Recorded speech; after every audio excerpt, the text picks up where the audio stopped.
The Alpha King's rejection wasn't what broke Sarah Winters. It was the silence. She stood in the center of the Lunar Summit's grand hall, silver chains burning her wrists, and searched the crowd for her father's face, for her brothers, for anyone from the Winters pack who might stand up and say, "Wait, say stop, say she's one of ours." But they looked away, every single one of them. "Do you accept the severing?" Alpha King Dane Ashford's voice echoed off the vaulted ceiling. He stood on the raised platform above her, golden-eyed and ice-cold, the very picture of werewolf royalty in his formal blacks. The mate bond between them had been dying for weeks, strangled by his disgust, but it still sparked weakly in her chest. One last flutter of what might have been. Sarah lifted her chin. Her wolf was too quiet inside her, always had been. But she had her pride. "I accept." The words tasted like ash.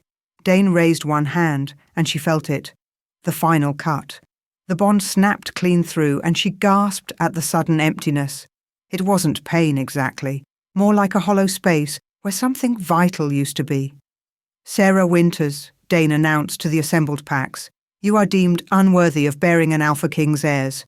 Your wolf is too weak to sustain royal bloodlines. The bond is severed. You are released."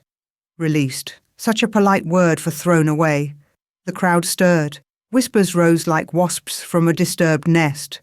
Sarah's eyes found her father again, Marcus Winters, the man who'd taught her to track deer when she was 6, who'd carried her on his shoulders through the forest. He stood ramrod straight, face carved from stone, and said nothing.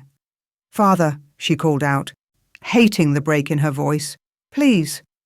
He turned his back. The hall erupted in jeers. Someone threw something. She didn't see what, but it hit her shoulder hard enough to bruise.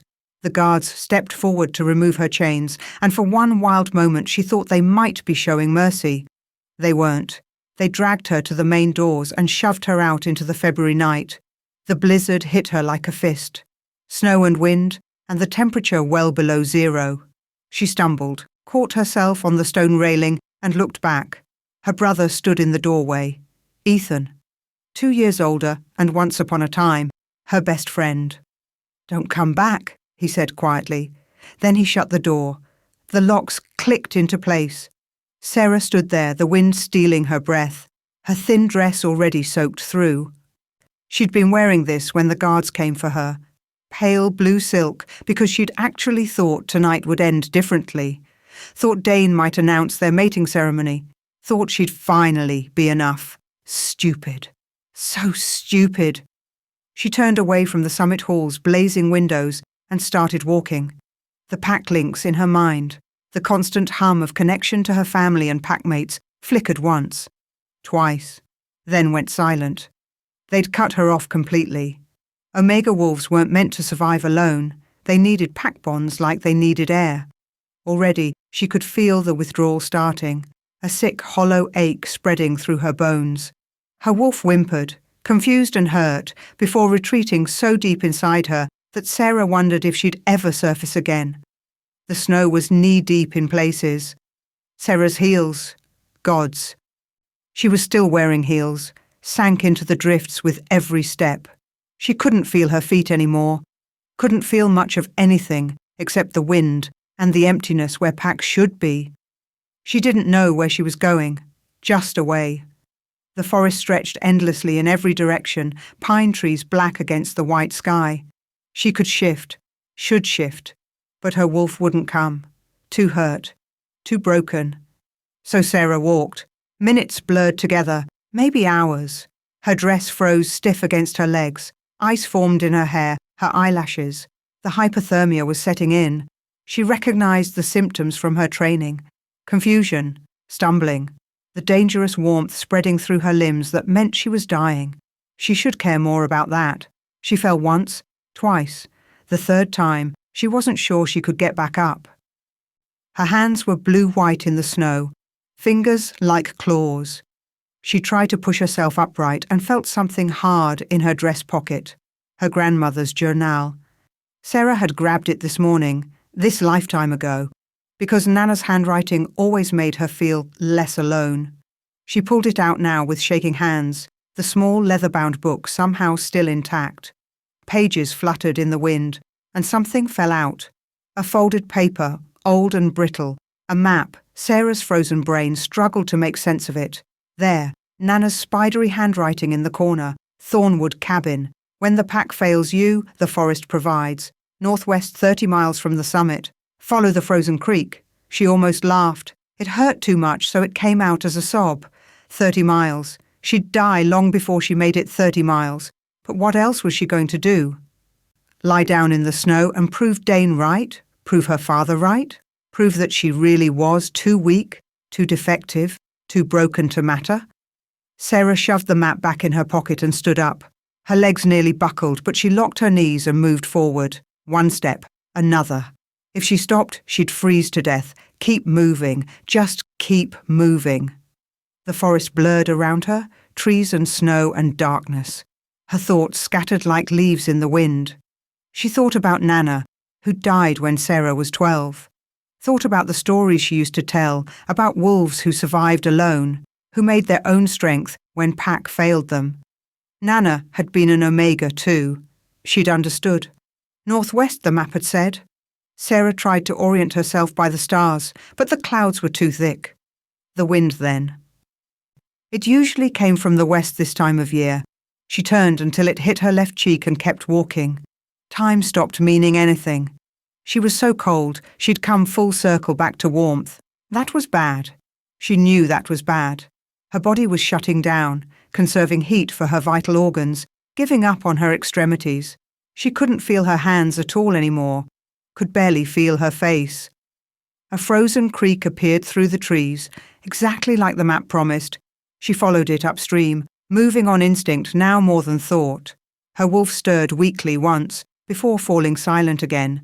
Sarah fell again, dragged herself up. Fell again. This time, when she lifted her head, she saw it. A cabin, small, barely more than 4 walls and a roof tucked back in the pines.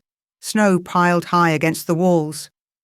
Icicles hung from the eaves like teeth. It looked abandoned, forgotten. The kind of place where she could curl up and let the cold take her, and no one would find her body until spring. Perfect. Sarah crawled toward it. She was past walking now. Her dress tore on rocks and branches, but she couldn't feel that either. Just the pull of pack bonds that weren't there anymore. The ache of a future that died in a grand hall full of silent witnesses. The cabin door was right in front of her. She reached for it with numb fingers, then stopped. Smoke. There was smoke curling from the chimney. Someone was here.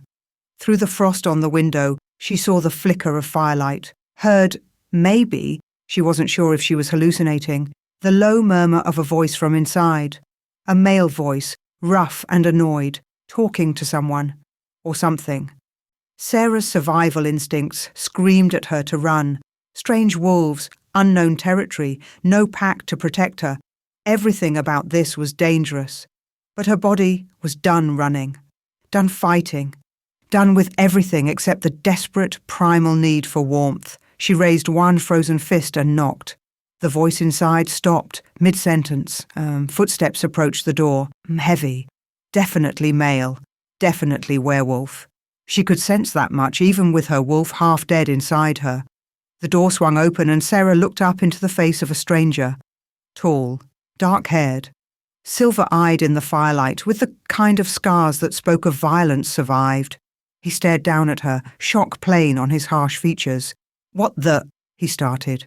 Sarah opened her mouth to speak, to explain, to beg for help. Instead, she pitched forward into the snow at his feet, and the world went black. Chapter 42. Warmth came back in stages, and it hurt. Sarah surfaced slowly, fighting through layers of fog and pain. Her fingers burned, her toes screamed. Every inch of skin felt like it was being stabbed with hot needles, and she bit back a whimper as consciousness dragged her fully awake. Furs. She was buried in furs, soft and thick, and beneath her was an actual mattress instead of frozen ground. A fire crackled somewhere close, throwing orange light across rough wooden walls. The air smelled like wood smoke and pine, and something herbal she couldn't quite place. Not dead then. She tried to sit up and immediately regretted it. Her head spun, and her body felt like one giant bruise. Strong hands caught her shoulders, easing her back down. "Don't!" The voice was rough, unused to speaking, male. "You'll just pass out again." Sarah blinked until the room stopped tilting. The man from the door crouched beside the bed, his face all hard angles in the firelight. Up close, the scars were more visible, one cutting through his left eyebrow, another along his jaw. His eyes were pure silver, wolf-bright even in human form, and currently narrowed with something between concern and irritation. "Where—" Her voice came out as a croak. Her throat felt like she'd swallowed glass. "Don't talk either." He reached for something on the bedside table, a crude nightstand made from stacked crates, and held out a cup. "Drink this, slow." The tea was bitter and scalding, but it helped. Sarah managed a few sips before he took the cup back. She studied him while he set it aside. Tall. She'd been right about that. Broad-shouldered, dressed in worn flannel and jeans that had seen better days. His dark hair was too long, brushing his collar, and he moved with the careful control of a wolf who didn't quite trust himself. "You were hypothermic," he said, not looking at her. "Stage 3, maybe 4. Another hour and you'd be dead." He stood abruptly, putting distance between them. "What the hell were you doing out there?" The question was fair. The tone was not. Sarah bristled despite her exhaustion. "Dying, apparently. Thanks for the interruption." His head snapped toward her, those silver eyes flashing. For a second she thought she'd pushed too far. Then something almost like amusement flickered across his face before disappearing. "You're welcome." Silence stretched between them. Sarah took stock of herself. Her dress was gone, replaced by a flannel shirt that hung to her knees. Her own? No. Too big. His then. The thought made her skin prickle with awareness. Her hands and feet were wrapped in bandages that smelled like the same herbs steeping in the tea. "How long?" she asked. 2 days. 2 days. God. "My frostbite will heal, mostly." He crossed his arms, leaning against the far wall like he needed the support. "You'll keep your fingers and toes. The tips will be sensitive for a while. No permanent damage, if you're lucky." She should thank him. She knew that. But the words stuck in her throat, tangled up with too many other emotions she couldn't name. Instead she asked, "Who are you?" "Cade." He bit off the name like he wasn't used to saying it. "Cade Thornwood." Thornwood. Sarah's exhausted brain made the connection slowly. "This is Thornwood Cabin, you're—" "A rogue." The word was flat, final. No pack, no alpha, just me. His jaw worked. "And I don't do guests. So when you're strong enough to walk, you need to leave." The rejection shouldn't have stung. It did anyway. Sarah looked away, blinking hard against the sudden burn in her eyes. Of course. Of course he didn't want her here. Nobody did. That was the whole point, wasn't it? "Fine," she managed. "I'll go." Good. More silence. The fire popped and hissed. Outside, the wind howled like a living thing. Sarah pulled the furs closer and tried not to think about going back out into that cold. About being alone again, about the empty space in her chest where pack bonds used to be. Cade shifted his weight, and she heard him mutter something under his breath. Then grudgingly, "The cabin belonged to your grandmother." Sarah's head jerked up. "What?" "Eleanor Winters." He nodded toward the journal on the nightstand. Nana's journal, the one that had led her here. "She saved my life 5 years ago, treated a wound that should have killed me." His hand moved unconsciously to his left side, fingers pressing against his ribs through the flannel. "Made me promise to look after this place if anything happened to her. Didn't realize she had family." "She died," Sarah said quietly, "when I was 12. "I know, I mean—" Cade's expression shuttered. "I figured." She stopped coming. He pushed off the wall, pacing to the window like he couldn't stand still. "The cabin's been empty except for me. I've been keeping it maintained, keeping it safe." Safe from what? Sarah wanted to ask. But the tension in his shoulders warned her off. Instead, she focused on the other revelation. "She saved your life?" "Yeah." The word came out harsh. "My pack was slaughtered. Enemy attack. I was the only survivor, and that's only because Eleanor found me half dead in the woods and dragged my ass here." He stared out at the darkness beyond the window. Took her 3 months to stabilize me, another 6 before I could shift without screaming. The pain in his voice was raw, unguarded. Sarah recognized it, the same pain she'd heard in her own voice when she'd begged her father to defend her. "I'm sorry." Cade's shoulders stiffened. Don't what? Don't give me sympathy." He turned, and his eyes were hard again, cold. "I don't want it, I don't need it, and I sure as hell didn't ask for it." "Fair enough." Sarah swallowed the apology forming on her tongue and changed tactics. "Let me stay." "No, just through winter." The words tumbled out before she could stop them. Desperate, pathetic. She didn't care. "Let me stay through winter, and I'll help you. I can see the cabin needs work. The door doesn't close right, half the chinking's gone from the walls. The roof probably leaks. I'm good with my hands. I can fix things. I said no. "Please." God, she hated begging, hated it. But what choice did she have? "I have nowhere else to go, no pack, no family, Her voice cracked. "They cut me off, completely. I can't survive out there alone." Cade stared at her, something shifting behind his eyes. Recognition, maybe. He knew what it meant to be packless, to be alone. She could see it in every rigid line of his body. "Please," she whispered again. He turned away, one hand dragging through his hair. "Fuck!" The curse was quiet, vicious. He stood there for a long moment, back to her, shoulders tight. Then, the journal. "Your grandmother's journal. Does it have her medicinal recipes?" Sarah blinked at the change in subject. Yes, I think so. She wrote everything down." "Then here's the deal." Cade's voice was carefully neutral. "You can stay, through winter. In exchange, you help repair the cabin and you give me access to that journal. I need—" He stopped, started again. "There's knowledge in there I need. Healing techniques, herb combinations. Are you hurt? That's not your concern." He finally looked at her again, and his expression was carved from granite. "Those are the terms. Take them or leave them." It wasn't generous. It was barely civil.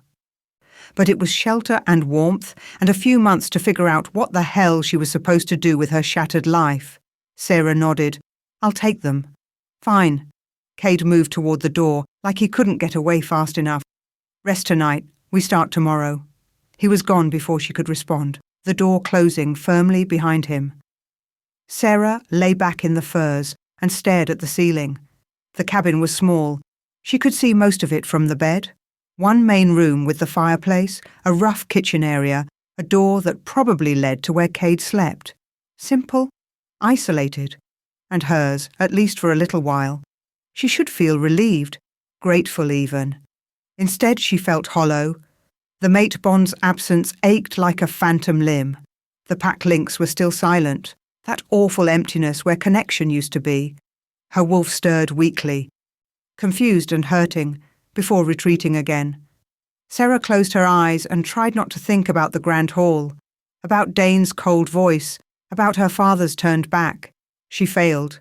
Sleep, when it came, was full of ice and silence. Morning arrived with pale light and the smell of coffee. Sarah woke to find Cade already up, moving around the kitchen area with efficient, economical movements. He'd laid out bread and what looked like venison jerky on the table, along with a jar of honey. When he noticed her watching, he jerked his chin toward the spread. "Eat. You need to rebuild your strength." She pushed herself upright, wincing at the protest from her muscles. Her feet hit the floor, cold, rough-hewn wood, and she stood carefully. The room spun for a second before settling. Not great, but better than yesterday. The flannel shirt, definitely his, hung to mid-thigh. She was intensely aware of her bare legs, her unbrushed hair, the fact that she was wearing a stranger's clothes in a stranger's cabin. But Cade didn't seem to notice, or care. He'd already turned back to whatever he was doing at the counter. Sarah made her way to the table and sat. The bread was dense and dark, homemade, and the venison was surprisingly good. She ate slowly, feeling Cade's eyes on her even when he wasn't looking directly. "There's clothes in the chest by the bed," he said eventually. "Your grandmother's, they might fit." "Thank you." He grunted in response. They ate in silence. It should have been awkward, was awkward, but Sarah was too tired to care. She focused on food and warmth and the simple fact of being alive. The journal sat on the table between them, and she saw Cade's gaze drift to it more than once. "What do you need from it?" she asked finally. His jaw tightened. "There's a wound. Old one. It won't heal properly." "From the attack?" "Yeah." He stood abruptly, collecting the empty plates. "Your grandmother knew things. Old healing methods. Ways to treat curse wounds that modern medicine doesn't touch." He paused, his back to her. "I've tried everything else. Curse wounds." Sarah's limited knowledge of werewolf lore stirred. Wounds inflicted with dark magic, meant to linger and poison. Meant to kill slowly instead of clean. "How bad is it?" "Bad enough." He set the plates in what passed for a sink, a basin with a hand pump. "Not your problem." Except it was, if they were going to be living together. Sarah opened her mouth to argue, then caught the rigid set of his shoulders. Pushed too hard and he'd shut down completely. She recognized the self-protective instinct. She had the same one. "The journal's yours to use," she said instead. That was the deal. Cade glanced back at her, surprise flickering across his face before he schooled it away. "Right. Good." He moved toward the door, pulling on a heavy coat. "Get dressed. I'll show you what needs doing." The clothes in the chest fit well enough. Thick wool pants, a sturdy shirt, a sweater that smelled faintly of lavender despite the years. Nana's scent. Sarah buried her face in the sweater for a moment, breathing it in before pulling herself together. Outside, the world was blindingly white, snow everywhere piled high against the cabin walls, weighing down the pine branches. The sky was winter pale, promising more snow soon. Sarah followed Cade around the cabin's perimeter, watching as he pointed out problems with the brisk efficiency of someone giving a military briefing. "Roof needs patching, here and here." He indicated spots where the shingles had curled away. "The door's warped, needs to be rehung. The chinking's gone in about a dozen places. The woodshed's half collapsed." He kept walking, and she hurried to keep up. "The well pump's frozen more often than not. The chimney needs cleaning before we get a real fire going." "We?" Sarah interrupted. Cade stopped, turned. "What?" "You said we." He stared at her like she'd grown a second head. "You're staying, aren't you? That means you pull your weight. I'm not running a charity." "I know that.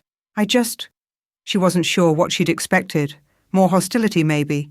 More reminders that she was unwelcome. "Never mind." They kept walking. The forest pressed close around the cabin, pine and fir and bare-branched hardwoods. Beautiful, in a stark way, also completely isolating. Sarah couldn't sense any other wolves within miles, just her and Cade and the silent trees. "Why here?" she asked. "Why this cabin specifically?" Cade was quiet for so long she thought he wouldn't answer. Then, "Your grandmother told me something before she left the last time. Said this place sat on a ley line. Old magic, older than our kind. Said it was important, that it needed to be protected." He hunched his shoulders against the cold. "I didn't really understand what she meant. Still don't, honestly, but I made a promise." A ley line.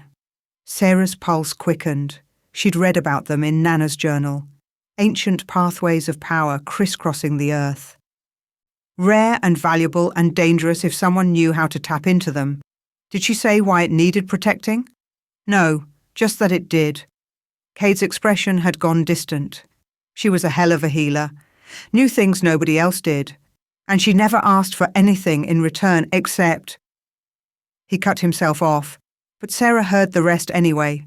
Except this. They rounded the back of the cabin and Sarah nearly stumbled. The tree line here was different. The pines grew in a perfect circle, their trunks massive and ancient, their branches intertwining overhead like a cathedral ceiling. In the center of the circle, the snow seemed thinner. The air felt different, charged.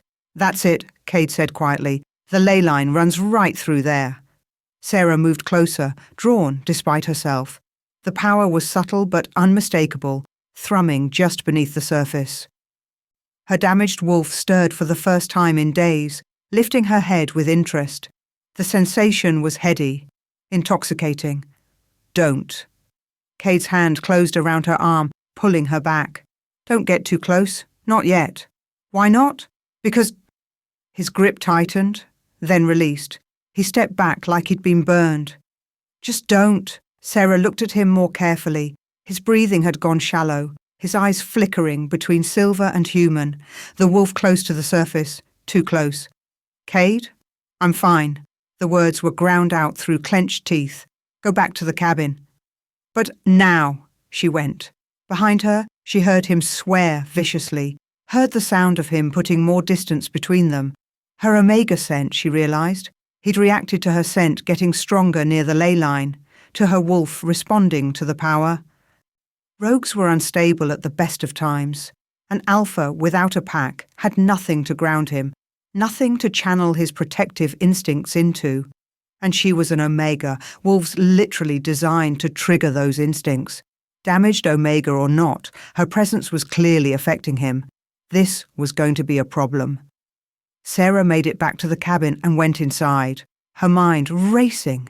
She needed to be useful, needed to prove her worth so Cade wouldn't change his mind and throw her out. The journal sat on the table where she'd left it, and she pulled it close, flipping through Nana's careful notes, medicinal recipes, herb combinations, and there, treatments for curse wounds.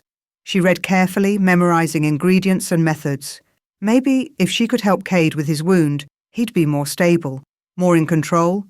Maybe he'd let her stay. Hours passed. The light outside faded toward evening. Cade came back in eventually, his expression carefully blank, and began preparing dinner without a word. They ate in tense silence. Sarah cleaned up while he pored over the journal, his brow furrowed in concentration. "This one," he said finally, tapping a page. "The salve with wolfsbane and ash bark. Do you know how to make it?" "I think so." Sarah moved to look over his shoulder. The recipe was complex, requiring precise measurements and timing. "We'd need to gather the ingredients." "Tomorrow?" Cade's voice was rough with something that might have been hope. "We'll go tomorrow." Sarah nodded and retreated to the bed, giving him space. She lay under the furs and watched him study the journal by firelight, his scarred face intent and desperate, and so carefully guarded.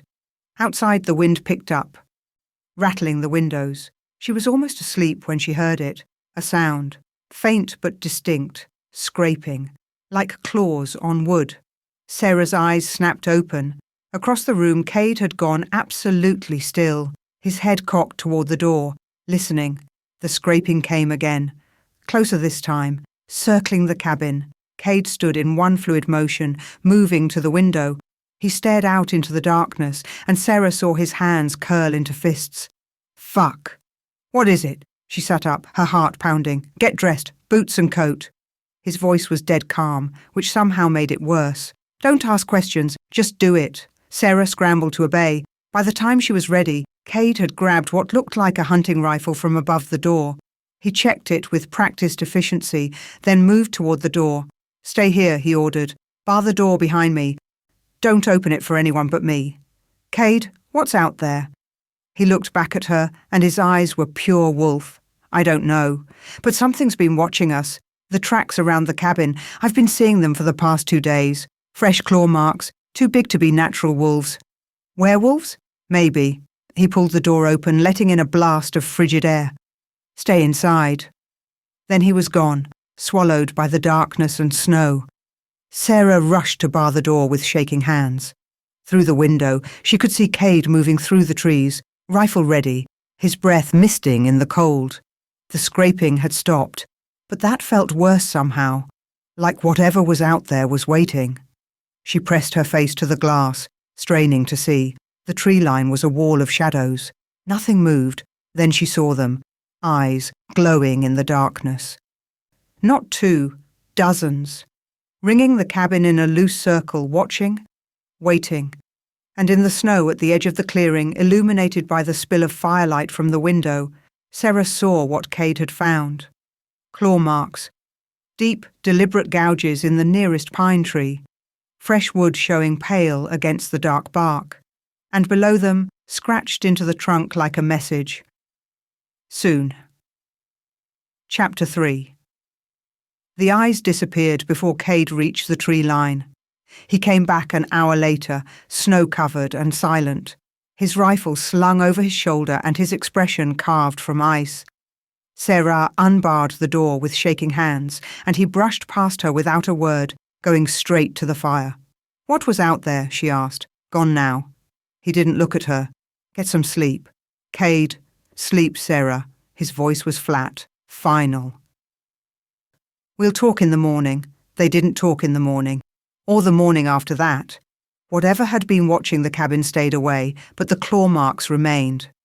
Cade checked the perimeter every dawn and dusk, rifle in hand, his face grim. He set up warning bells at the tree line, crude but effective, strips of metal that would clang if anything disturbed them. At night, he slept in the main room instead of his small back bedroom, positioned between Sarah and the door, protecting her, whether he'd admit it or not. The work began in earnest after that. Cade woke her before dawn each day, and they fell into a rhythm born of necessity and unspoken agreement. The cabin needed winterizing, and fast. The temperatures were dropping, the storms coming harder and more frequent. Sarah learned to patch a roof while her fingers went numb. Learned to mix mortar for chinking, the smell of lime and sand becoming as familiar as breathing.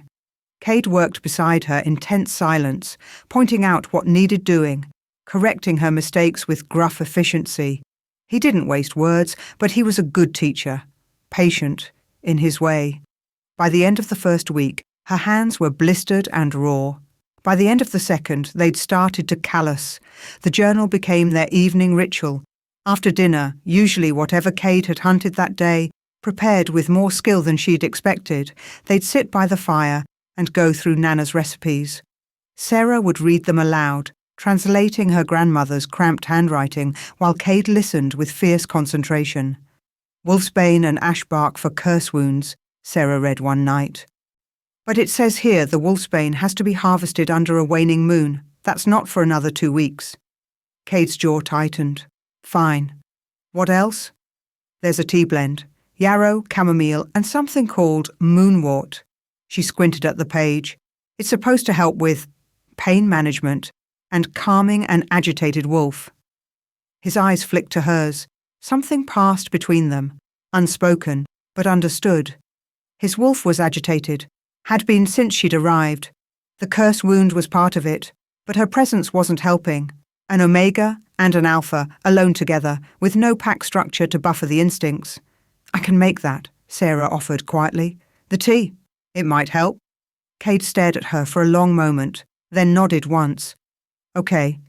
She made the tea the next morning, following Nana's instructions precisely. The smell filled the cabin, earthy and soothing, with a hint of something sweet. Cade drank it without comment, but that night Sarah noticed his hands didn't shake when he cleaned his rifle. Small victories. The days blurred together, chopping wood, hauling water when the pump wasn't frozen, setting snares for rabbits. Sarah threw herself into the work, desperate to prove useful, desperate to keep her mind off everything she'd lost. Her body strengthened. The softness of pack life, of being taken care of, protected, provided for, burned away, replaced by muscle and endurance. She liked it, liked the ache in her shoulders from swinging an axe, liked knowing she could start a fire now, could skin a rabbit without flinching, could read the weather in the sky and know when to seal the shutters against coming storms, liked not being useless. 3 weeks in, Cade appeared at breakfast with a hunting knife and a determined expression. Outside, now. Sarah followed him into the clearing behind the cabin, where he'd cleared the snow down to bare earth. He handed her the knife handle first. You need to learn to defend yourself. I'm not a fighter. You are now. His tone left no room for argument. Someone's watching this place. When they come back, and they will, you need to be ready. The training was brutal. Cade didn't go easy on her, didn't coddle her because she was Omega, or because she'd been rejected, or because she was still healing. He showed her how to hold the knife, how to move, how to think like prey that had teeth. He came at her again and again, forcing her to react, to anticipate, to fight back. She hated it, and she needed it. Your wolf's too quiet, he said one afternoon, after she'd failed to dodge his attack for the 5th time. You're not using her senses. She won't come. Sarah's voice was bitter. She hasn't shifted since the rejection. I don't think she can anymore. Cade studied her. Those silver eyes too knowing. That's fear talking, not fact. Your wolf's hurt, not broken. There's a difference. How do you know? Because I can sense her. He moved closer, and Sarah's breath caught. He was tall enough that she had to tilt her head back to meet his eyes. Faint, but she's there. She's protecting herself the only way she knows how, by hiding. But you're stronger than you think. His hand came up, hovering near her face, but not quite touching. You survived a blizzard, survived your pack abandoning you, survived watching your mate Bond get severed. You're still standing. That's not weakness? The words hit harder than any of his training strikes. Sarah's throat went tight, and she looked away before he could see the tears. I don't feel strong. Strength isn't a feeling. It's a choice. Cade stepped back, putting distance between them again. Now stop wallowing and try again. She tried again, and slowly, painfully, she got better. Her wolf stirred sometimes during training, just a flicker, a sharpening of her senses, a surge of strength that didn't feel entirely human. It never lasted long, but it was there. A reminder that she wasn't as broken as Dane had claimed. The knife work led to hand-to-hand combat. Cade taught her dirty fighting, eye strikes, throat punches, how to use an opponent's weight against them. You'll never outmuscle an alpha, he said, demonstrating a move that sent her sprawling. So you outthink them, be faster, meaner, willing to do what they're not. You sound like you've done this before. His expression shuttered. I've survived before. That's all that matters. But sometimes, late at night when the fire burned low and the darkness pressed close, Cade would talk. Not about the massacre. He never talked about that directly, but about his pack.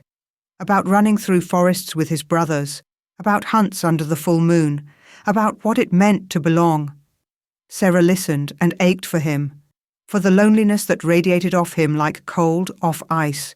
She understood it now, in a way she hadn't before. The silence where pack bonds should be. The emptiness that nothing could fill. Do you ever think about finding a new pack? She asked one night. Cade's laugh was harsh. Who'd take a rogue alpha? I'm unstable, dangerous. The curse wound makes it worse. My wolf's always on edge, always half feral. I'd be a liability. He stared into the flames. Besides, it wouldn't be my pack. Wouldn't be them. I'm sorry, don't be. They wouldn't want me mourning like this. His hands clenched. They'd want me to hunt down the bastards who killed them.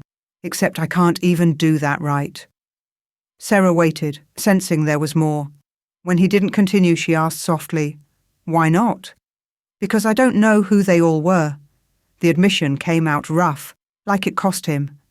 The attack came from inside and outside. We were betrayed.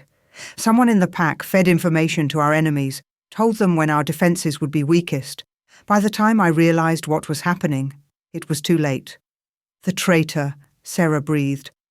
Do you know who? His name was Marcus Voss, my beta. Cade's voice had gone cold, dead. I trusted him. We all did. And he sold us out for, I don't even know what. Power, probably. A better position in a stronger pack. His eyes met hers, and they were full of a rage so profound it made her shiver. Your grandmother found me 3 days after the massacre. I was still hunting for Voss, bleeding out from the curse wound, half insane with grief. She dragged me here, saved my life, and made me promise not to go after him until I was healed. But you never healed. No. The word was bitter. The curse sees to that. And by the time I was strong enough to travel, Voss had disappeared. Joined up with another pack somewhere, changed his name probably, reinvented himself. Cade's fist clenched hard enough that his knuckles went white. He's out there somewhere, living his life, while my pack's bones are scattered in a forest grave. Sarah's heart broke for him. She reached out without thinking, her hand covering his. Cade flinched but didn't pull away. They sat like that for a long moment, connected by touch and shared loss. We're quite a pair, she said finally. The reject and the rogue. Yeah. Something that might have been a smile ghosted across his face. We really are. The touching became more frequent after that. Small things. Cade's hand on her shoulder when he corrected her stance during training. Sarah's fingers brushing his when she passed him dinner. Sitting closer by the fire, their shoulders nearly touching, while they read from the journal. Nothing improper, nothing overt. But the awareness was always there, humming between them like a live wire. Sarah tried not to think about it, tried not to notice how Cade's scent, pine and wood smoke, and something uniquely him, made her wolf lift her head with interest. Tried not to notice how his eyes tracked her movements when he thought she wasn't looking. She failed spectacularly. 6 weeks into winter, Sarah woke to the smell of fresh bread and the sound of Cade cursing creatively in the kitchen area. She sat up, pushing hair out of her face, and found him glaring at a pan of burned something. "What are you doing?" "Trying to make breakfast." He scraped the charred mess into the scrap bucket. "It's not going well." "I can see that." Sarah climbed out of bed, padding over in bare feet and his flannel shirt. It had become her default sleepwear, though neither of them acknowledged it. "Let me help." They worked together, Sarah salvaging what she could while Cade watched with poorly concealed frustration. He was competent at almost everything: hunting, tracking, building, fighting. But cooking defeated him utterly. "How did you survive before I got here?" she asked, amused despite herself. "Jerky, a lot of jerky." He leaned against the counter, arms crossed, watching her work. "Your grandmother tried to teach me. I was a terrible student." She had patience for that kind of thing. She had patience for most things. Cade's expression softened. "She was good people. I'm glad she had family who loved her. I wish I'd had more time with her." Sarah flipped the salvaged eggs, her throat tight. "I wish I'd understood what she was trying to teach me before she died. About the healing, the magic, all of it. I was just a kid. I thought I had forever." "You have the journal." "It's not the same." "No." Cade agreed quietly. "It's not." They ate in comfortable silence, the morning light turning the frost on the windows into diamonds. Outside, the world was pristine white, untouched and perfect. Inside, the cabin was warm and smelled like breakfast and safety. Sarah was almost content. The messenger arrived 3 days later. Sarah was in the clearing, practicing the knife work Cade had taught her when she heard the warning bells. She froze, blade held ready, and watched Cade emerge from the cabin with his rifle. "Inside," he ordered. "Now." "But now, Sarah." She went, but she watched through the window as a figure emerged from the tree line. Male, young, wearing the formal blacks of the Lunar Council. He carried a white flag, the traditional sign of a messenger under truce, and kept his hands visible as he approached. Cade met him at the edge of the clearing, rifle trained on the messenger's chest. Sarah couldn't hear their conversation, but she saw the messenger pull out an envelope, saw Cade's entire body go rigid, saw him snatch the envelope and say something that made the messenger step back, hands raised. Then Cade was moving, crossing the clearing in long strides, his face a mask of fury. The messenger fled back into the forest, and Sarah barely had time to step away from the door before Cade slammed through it. He threw the envelope on the table like it was poison. "What is it?" Sarah asked. "Read it." His voice was deadly quiet. Sarah picked up the envelope with shaking hands. The seal was official, the Lunar Council's moon and crown emblem pressed into silver wax. She broke it open and read, "By order of the Lunar Council and Alpha King Dane Ashford, all unmated wolves without pack affiliation are hereby summoned to the Royal Palace for the Spring Mate Selection Ceremony. This includes all rejected Omegas seeking new pack bonds. Attendance is mandatory under Council law. Failure to comply will result in designation as rogue and subject to immediate elimination. The ceremony will commence on the first full moon of spring 6 weeks hence. Sarah Winters, you are required to attend." The paper slipped from her fingers. "No." The word came out as a whisper. "No, they can't." "They can." Cade's voice was raw. "Council law. Any wolf without a pack is considered a threat. You either find a new alpha or they declare you rogue." His hands clenched into fists. "And rogues don't last long." Sarah's mind raced. 6 weeks.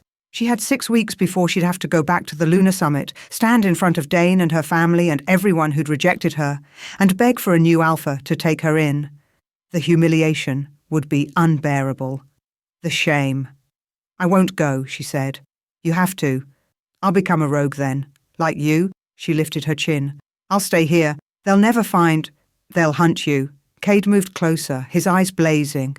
"Do you understand what that means? The Council doesn't tolerate rogues. They'll send enforcers, trackers. They'll tear through this forest until they find you, and then they'll kill you." His voice broke on the last word. "I won't let that happen." "Then what am I supposed to do?" Sarah's voice rose, hysteria creeping in. "Go back there? Let some random alpha claim me just so I can have pack bonds again? Pretend everything's fine?" "Yes." The word was ground out through clenched teeth. "You go back. You find a decent pack. You survive." "I don't want to survive." The tears came now, hot and angry. "I want to live. And I can't do that there. Not after—" She couldn't finish, couldn't say it out loud, that she was happier here, in this tiny cabin with a damaged rogue, than she'd ever been in her own pack. That she'd rather face the forest alone than go back to that life. That she'd started to feel something for Cade that terrified her. Cade stared at her, his chest heaving, and she saw the moment his control snapped. He crossed the distance between them in 2 strides, his hands coming up to frame her face. "You think I want you to go?" The words were fierce, desperate. "You think I haven't been going insane trying to figure out how to keep you here? You think I don't?" He cut himself off, but the damage was done. The truth hung between them, raw and undeniable. Sarah's breath caught. "Cade? I can't keep you safe." His thumbs brushed her cheekbones, wiping away tears. "I'm not stable. I'm cursed. I can barely control my wolf around you as it is. If you stay, if something happens, if I lose control—" "You won't. You don't know that." But his hands didn't move. His eyes held hers, silver and wild and full of want. "I nearly killed that messenger just for bringing that summons, for daring to suggest you'd leave. Do you understand how dangerous that is? I trust you. You shouldn't." But his forehead dropped to rest against hers, and Sarah felt him shudder.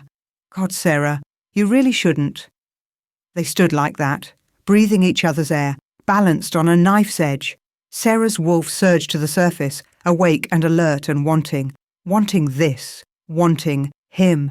The broken bond with Dane had never felt like this, never felt right. This felt inevitable. Cade pulled back abruptly, putting the table between them. His hands shook as he gripped the wood. "There's something else you need to know." Sarah wrapped her arms around herself, feeling cold without his touch. "What?" "The traitor. Marcus Voss." Cade's voice had gone flat, emotionless. "I finally found out where he went, what pack he joined." His eyes met hers, and they were full of bitter rage. "He's Dane's chief enforcer now, has been for the past 3 years." The world tilted. "What?" "Marcus Voss is Thane Voss now. New name, new life, new position. He's the one who'll be running security at the mate selection." Cade's laugh was harsh. "The one who'll be checking registrations, making sure all the unmated wolves show up like good little soldiers." Sarah's mind reeled. The man who'd betrayed Cade's pack, who'd helped murder his family, was now the Alpha King's right hand, working directly for the man who'd rejected her, who was summoning her back. "How did you find out?" "The messenger." He was nervous, wouldn't stop talking. "Mentioned the chief enforcer was personally overseeing the ceremony." Cade's knuckles were white on the table. "I knew Voss's scent, even after all these years. I could smell it on the messenger's uniform." "He'd been in contact with him recently." "Cade," Sarah's voice shook. "We have to tell someone. The council, they need to know. They won't care." The words were bitter. "Voss covered his tracks, changed his name, probably has a whole new history, and he's valuable to Dane, a strong enforcer, loyal, efficient." His eyes burned. Who's going to believe the word of a rogue alpha over the chief enforcer of the Lunar Court? No one. The answer was no one. Sarah sank into a chair, her legs suddenly unable to hold her. "So what do we do?" Cade was quiet for a long time. When he finally spoke, his voice was cold, determined. "I'm going with you." "What? No, you can't." "I can." He straightened, and she saw the alpha rising to the surface, the leader he must have been before his pack was slaughtered. "I'll register as an unmated alpha seeking a new pack. It's legitimate enough. I'll get in, confirm Voss's identity, and then—" He didn't finish, but Sarah heard it anyway. "And then he'd kill him." "They'll execute you," she whispered. "Probably." Cade's smile was sharp, feral. "But I'll have taken Voss down first. That's all that matters." "No." Sarah stood, slamming her hands on the table. That's not all that matters. You matter. This, she gestured between them. This matters. Sarah, I won't let you throw your life away for revenge. It's not your choice. His voice was gentle, but immovable. It's mine. And I made a promise to my pack, to give them justice. They wouldn't want you to die for it. Maybe not.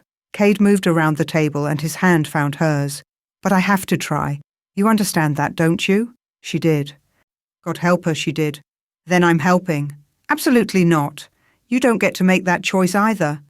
Sarah squeezed his hand, holding tight. We're partners, remember? You said so yourself. I pull my weight. Her voice strengthened. If you're going to the summit, so am I. And we're going to find a way to expose Voss without getting you killed in the process. Cade stared at her for a long moment. Then slowly, he nodded. Together. Together, Sarah agreed. Outside, the wind picked up, rattling the shutters. 6 weeks until spring. 6 weeks until they'd have to face the Lunar Council, Alpha King Dane, and the man who destroyed Cade's life.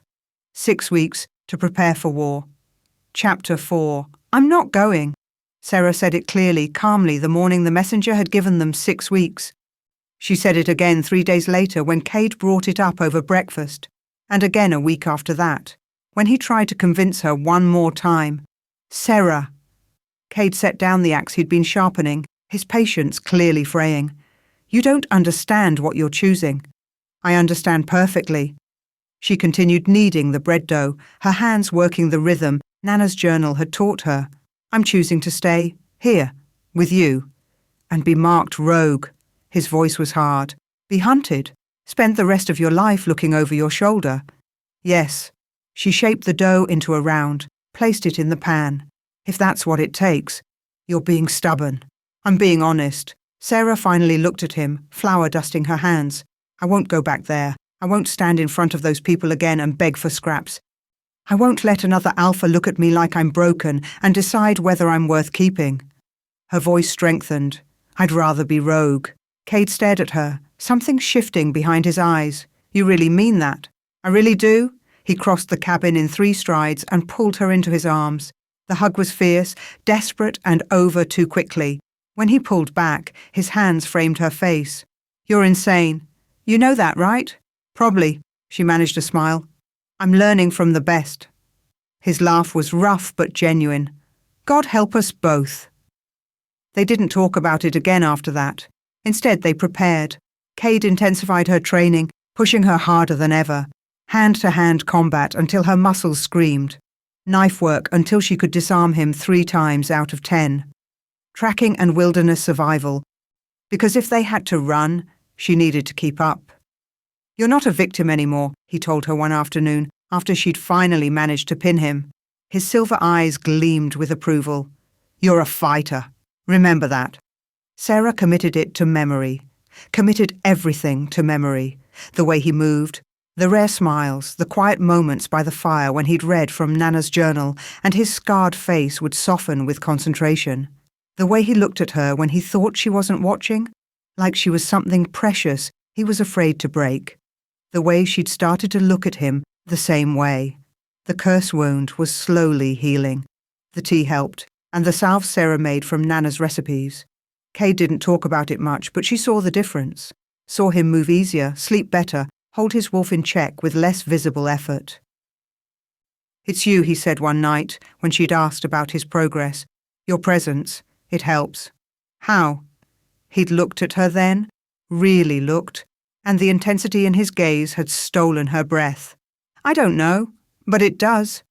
4 weeks passed, then 5. Sarah's wolf grew stronger each day. Still quiet, still cautious, but present in ways she hadn't been since the rejection. During training, Sarah could feel her now, a warm presence in her mind, lending strength and speed and instincts that felt almost foreign after so long without them. She's coming back, Cade observed, watching Sarah dodge an attack she shouldn't have seen coming. Your wolf. She's healing. Maybe. Sarah didn't want to hope too hard. Or maybe she knows what's coming and she's preparing. Smart wolf. The night before the deadline, neither of them slept. They sat by the fire close enough that their shoulders touched and didn't talk about tomorrow, about the choice Sarah had made, and what it would cost. "I could still go," she said quietly. "It's not too late." "Yes, it is." Cade's hand found hers. "You made your choice. I respect that. Even if it gets me killed, I won't let that happen." His grip tightened. "I promise you, Sarah. Whatever comes, I won't let them take you." She believed him, believed it in her bones, in the marrow-deep certainty that this man, this damaged, fierce, impossibly kind rogue, would burn the world down to keep her safe. The feeling terrified and thrilled her in equal measure. Dawn came cold and clear. Sarah dressed carefully, layering on the practical clothes she'd grown to prefer. Wool pants, thick shirt, Nana's sweater. Her knife went into her boot, another into her belt. Cade watched her arm herself with grim approval. "They'll come today," he said. "Once the deadline passes and you're officially rogue." "How many?" "3, probably. Standard enforcement team." He checked his rifle, his movements automatic. "They'll try to intimidate first, offer you one last chance to comply. And when I refuse? Then it gets ugly." His eyes met hers. "Stay close to me. Do exactly what I say. If I tell you to run, you run. Understood?" Sarah nodded, her mouth dry. They didn't have to wait long. The warning bells rang just after noon. Cade was on his feet instantly, rifle in hand, positioning himself between Sarah and the door. "Get behind the table. Stay low." She obeyed, crouching with her knife drawn. Through the window, she watched 3 figures emerge from the tree line, all male, all massive, wearing the council's black enforcement uniforms. They moved with the confident swagger of wolves who'd never lost a fight. Cade opened the door before they could knock. Cade Thornwood. The lead enforcer was tall, broad-shouldered, with the kind of pretty boy features that probably got him far with Omega females. His smile was all teeth. "We're here for Sarah Winters. Send her out and we can do this the easy way." "She's not going anywhere." Cade's voice was flat, deadly. "That's not your choice." The enforcer's eyes flickered to the cabin, trying to see inside. "The deadline's passed. She's rogue now. Council law says we can claim her by force if necessary." "You can try?" The enforcer's smile widened. "We were hoping you'd say that." He nodded to his companions, and they spread out, flanking the cabin. "Last chance, Thornwood. Hand her over or we take you both down." Cade's answer was raising the rifle. "Come and get her." The enforcers moved. They were fast. Alpha blood fast. But Cade was faster. His first shot took the pretty boy in the shoulder, spinning him around. The other 2 dodged, one going left and one right, trying to circle around. Sarah saw the one on the right heading for the window, saw him shift mid-stride, his wolf bursting through in a shower of torn fabric, a massive grey beast, all muscle and teeth and fury. He crashed through the window. Sarah moved on instinct, bringing her knife up. The wolf was too big, too strong. He batted her aside, like she weighed nothing. She hit the wall hard enough to see stars, her knife skittering across the floor. The wolf loomed over her, jaws dripping saliva, eyes glowing amber. "Stupid little Omega," he snarled, the words barely human through his shifted throat. "Should have gone when you had the chance." Fear should have frozen her, should have sent her cowering, submitting like a good Omega was supposed to. Instead, something inside Sarah snapped. Her wolf surged to the surface with a force that stole her breath. But it wasn't the weak, timid creature she'd known her whole life. This was something else, something vast and ancient and utterly terrifying. Power exploded through her. The air shimmered, crackling with energy that tasted like moonlight and starfire. The enforcer's wolf yelped and stumbled back, his eyes going wide with shock and sudden primal fear. Sarah rose to her feet and she felt different, stronger. Her vision sharpened until she could see everything, every mote of dust, every bead of sweat on the enforcer's fur. The pack bonds, connecting him to his teammates, glowing like golden threads in her mind's eye. She could see the bonds, could feel them, could... She reached out with something that wasn't quite her hand and pulled. The enforcer screamed, his body convulsed, caught between wolf and human as his pack bonds writhed and twisted under Sarah's grip. She could snap them, she realized with distant horror, could sever his connection to his pack as easily as tearing paper, could destroy him completely. "Sarah!" Cade's voice cut through the roaring in her ears. "Let him go." She blinked, gasping, and released her hold. The enforcer collapsed, whimpering, and scrambled backward on all fours. The other two enforcers had stopped dead, staring at her with identical expressions of terror. "Luminary," the pretty boy breathed, clutching his bleeding shoulder. "She's a fucking luminary, Omega." The words meant nothing to Sarah. She stood there, chest heaving, power still crackling under her skin like lightning searching for ground. Her wolf prowled in her mind, huge and fierce, and finally awake. "Get out." Cade's voice was cold steel, before I let her finish what she started. The enforcers didn't need to be told twice. They fled. Even the one who'd been shot, dragging himself upright and limping toward the tree line. Within seconds, they'd vanished into the forest. Sarah swayed, suddenly dizzy. The power drained out of her as fast as it had come, leaving her weak and shaking. "Cade." He caught her before she could fall, scooping her up and carrying her to the bed. "I've got you. You're okay? You're—" He broke off, staring at her face. "Your eyes. What about them?" "They're glowing." Wonder crept into his voice, silver white, like starlight. Sarah blinked and the glow faded. Her normal vision returned, and with it, the shaking. "What happened? What did I do?" "You manifested." Cade sat beside her, his hands gentle on her shoulders. "Your true wolf.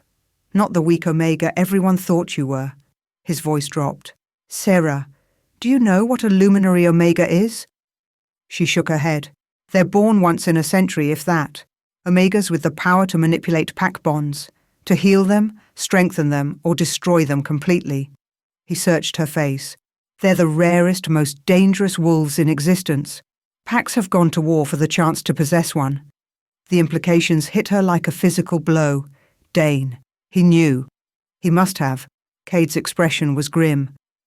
"The mate bond ceremony. It would have revealed what you were when the bond formed. He saw your potential and realized that bonded to him, you'd have power over the Alpha King himself. You could have controlled him, manipulated his pack bonds, maybe even overthrown him. So he rejected me."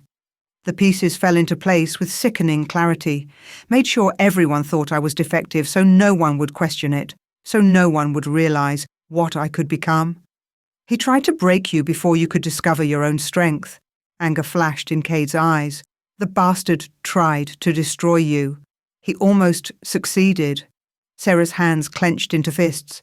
"If I hadn't found this place, if I hadn't found you—" "But you did." Cade's thumb brushed her cheek, wiping away tears she hadn't realized were falling. "And now you know what you are. What you're capable of. I don't know how to control it.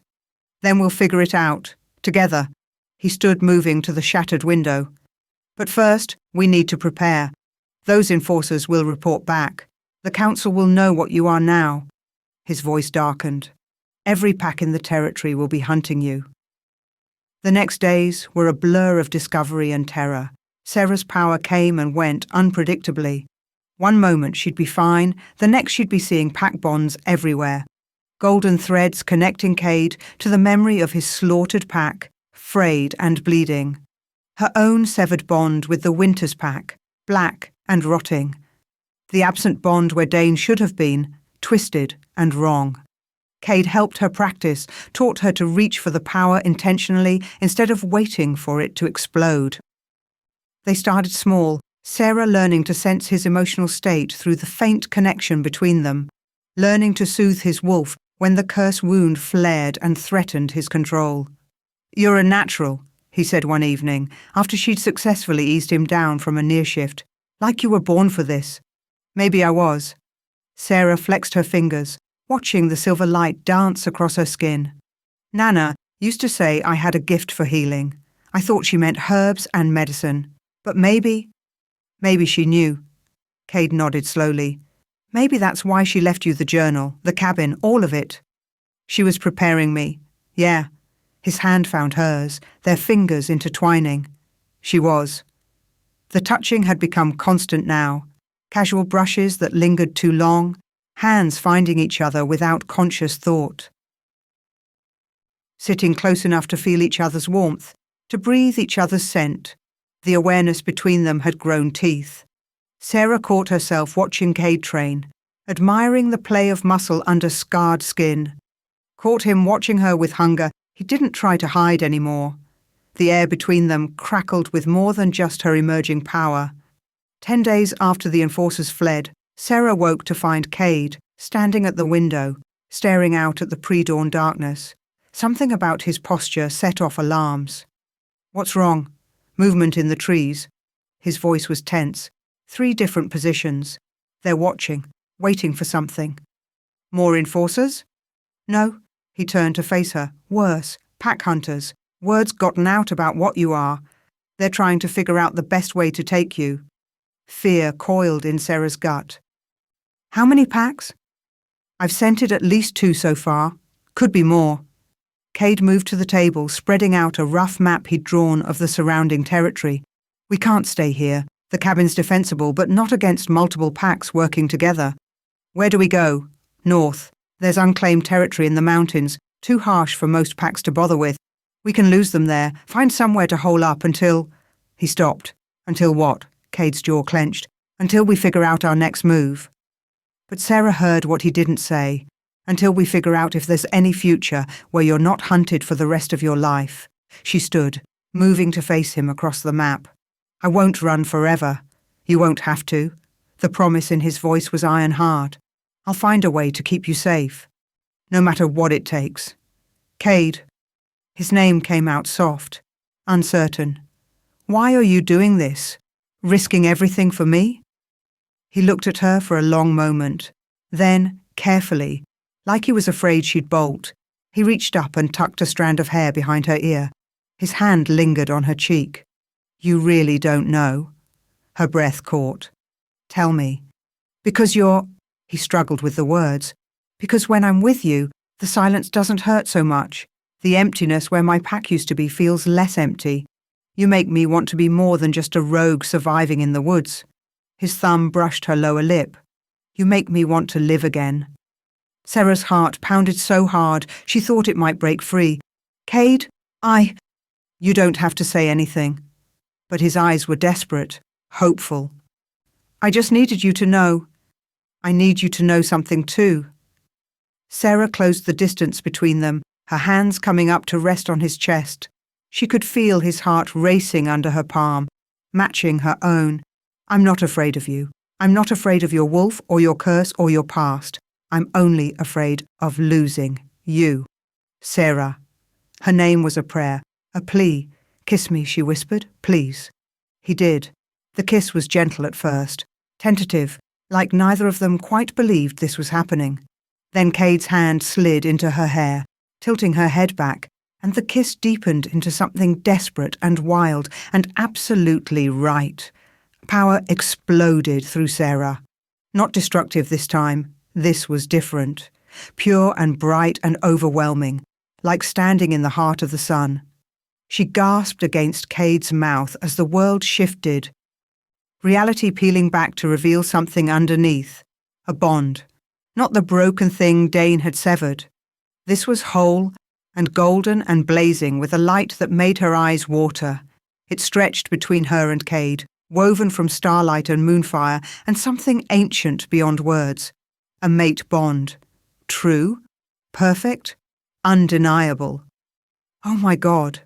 Sarah pulled back, staring at Cade with wide eyes.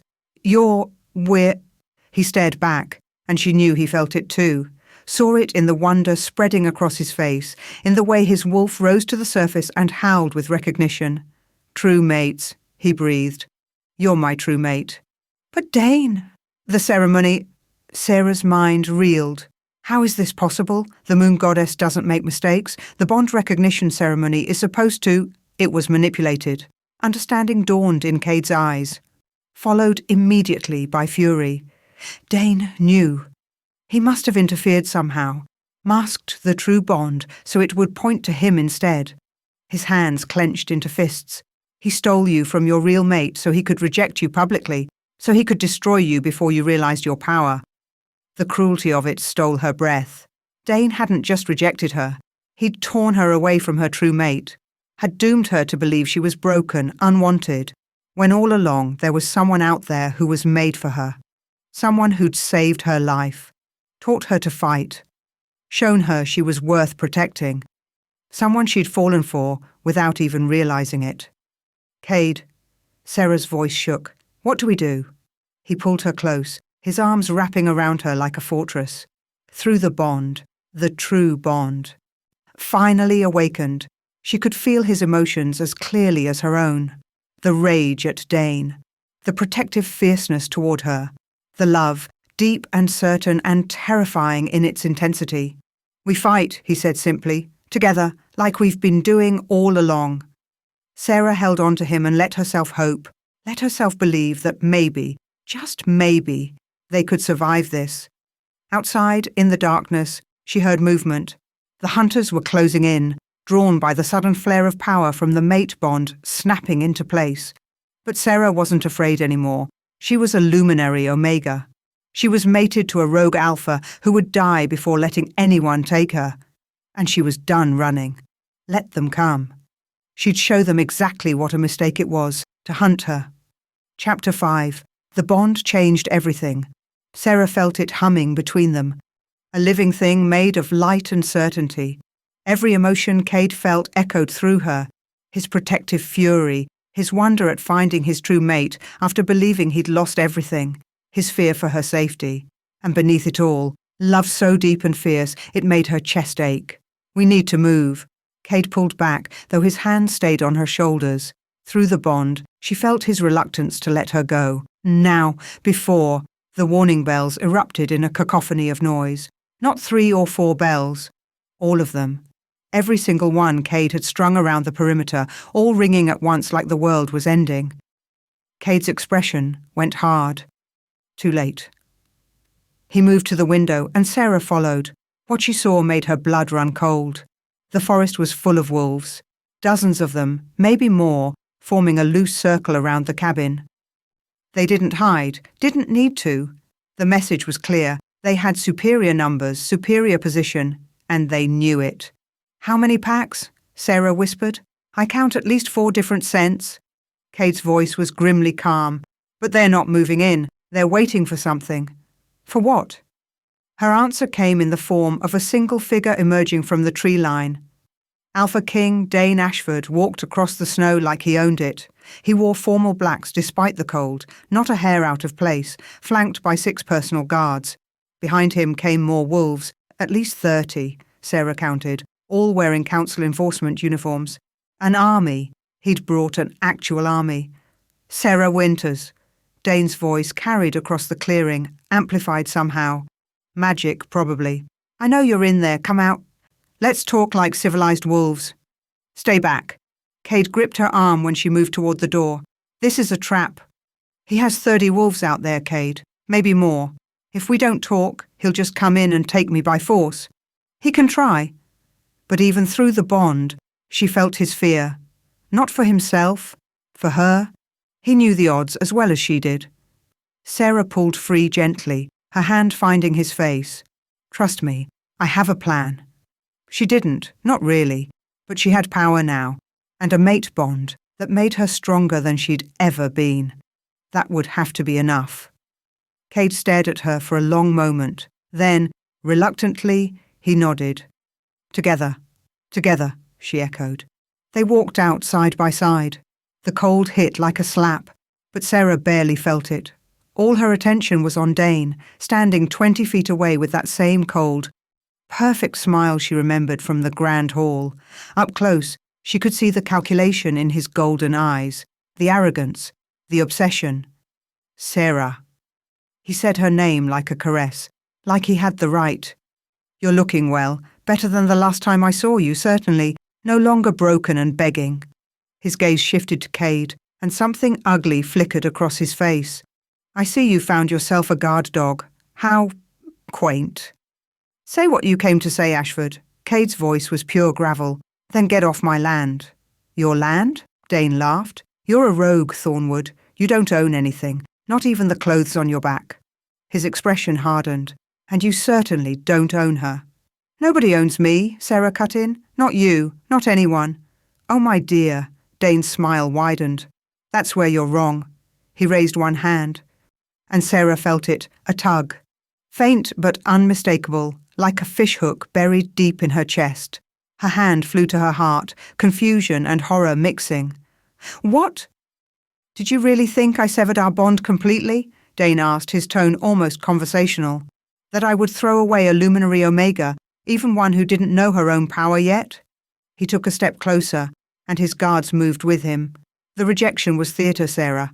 A performance for the masses. I blocked the bond, yes, made it seem broken to everyone, including you, but I never cut the thread completely. The words hit like physical blows. Sarah stared at him, her mind reeling. "You're lying." "Am I?" Another tug, harder this time. "I can feel you, even now. That beautiful power finally awakened. That magnificent wolf, no longer hiding." His eyes gleamed with hunger. "You're everything I suspected you could be, and you're mine." Rage exploded through the mate bond. Cade's rage, pure and incandescent. He moved to put himself between Sarah and Dane, his whole body vibrating with barely leashed violence. "Touch her and I'll rip your throat out." "You're welcome to try." Dane gestured, and his guards raised their weapons. Rifles, Sarah saw with sick dread. Silver bullets, probably. "But I have 30 trained enforcers and another 40 pack wolves in those trees. You're outnumbered 20 to 1. This ends one way, Thornwood. The only question is how many people die before you accept it." "Then I'll make sure you're the first one," Cade snarled. "Stop!" Sarah grabbed his arm, felt the tension thrumming through him like a live wire. "Through the bond. Wait. Please. Let me handle this." Out loud. To Dane. "What do you want? Isn't it obvious?" Dane spread his hands like he was being reasonable. "I want you to come home. Take your rightful place at my side. You'll be the Alpha King's mate, the most powerful Omega in the territory. You'll have everything you could possibly want. Except freedom," Sarah said quietly. "Freedom is overrated." Dane's expression hardened. "Here's what's going to happen. You're going to come with me willingly and without resistance. In exchange, I'll pardon your rogue status, forget this whole embarrassing episode, and spare your guard dog's life." He glanced at Cade with obvious disdain. "He can slink back to whatever hole he crawled out of, and we'll never speak of him again." "And if I refuse?" Dane's smile vanished. "Then I burn this forest to the ground. Starting with that pathetic cabin and everyone in it. The ley line won't protect you. In fact, I'll use it. Channel enough fire through that power source and this whole mountain becomes ash." His eyes went cold. "You have 30 seconds to decide." Through the bond, Sarah felt Cade's desperation, his certainty that he was going to die fighting, and his grim determination to take as many of Dane's wolves with him as possible. His only regret was leaving her alone. "You won't," she sent back. "I'm not letting either of us die today." She reached for her power, that vast, terrifying well of energy she'd only begun to understand. It rose to her call, like it had been waiting, flooding through her veins with heat and light. Her eyes began to glow, she knew, that silver-white starfire that marked her as luminary. Dane saw it and smiled. "Ah, there she is. Show me that beautiful power, my dear. It only makes me want you more." "Then let me show you what I can really do." Sarah's voice had changed, layered with something ancient and absolute. The voice of the Omega, who could make or break pack bonds with a thought. She reached out, not with her hands, with her mind, and found the thread Dane had mentioned. It was there, black and poisonous, buried deep in her chest where the mate bond should have been. Her thing of control and domination, nothing like the golden light connecting her to Cade. Dane had never been her mate. He'd been her jailer. "You made a mistake," Sarah said softly, keeping that thread intact, "because now I can see it, can feel it, can—" She pulled. Dane's eyes widened. He staggered, one hand flying to his chest. "What are you—" "No. You can't—" "I can." Power poured through Sarah, vast and merciless. She wrapped her will around that black thread and yanked. "You're right about one thing. I am a luminary Omega, which means I can destroy bonds just as easily as I can create them." The thread resisted. Dane was strong, his wolf fighting her with everything he had. But Sarah was stronger. She was standing on a ley line, mated to her true partner, and righteously furious at what this man had tried to steal from her. The thread snapped. Dane screamed. It was a raw animal sound of agony and shock. He collapsed to his knees, his perfect composure shattered. Around them, his wolves stirred uneasily. They'd never seen their alpha king brought low before. Sarah wasn't done. The ley line hummed beneath her feet, an ancient power waiting to be tapped. Nana's journal had mentioned this, how ley lines could amplify a luminary's abilities, could broadcast messages across vast distances through the pack bond network. Sarah reached for it now, drawing the ley line's power into herself.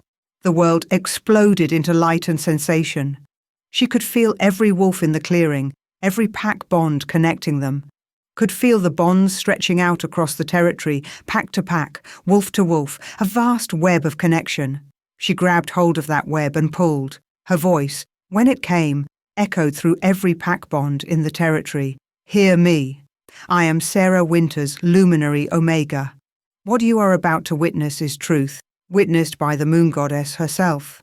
She opened the memory, the grand hall, the rejection, every cruel word. But more than that, she showed them Dane's deception, the blocked bond.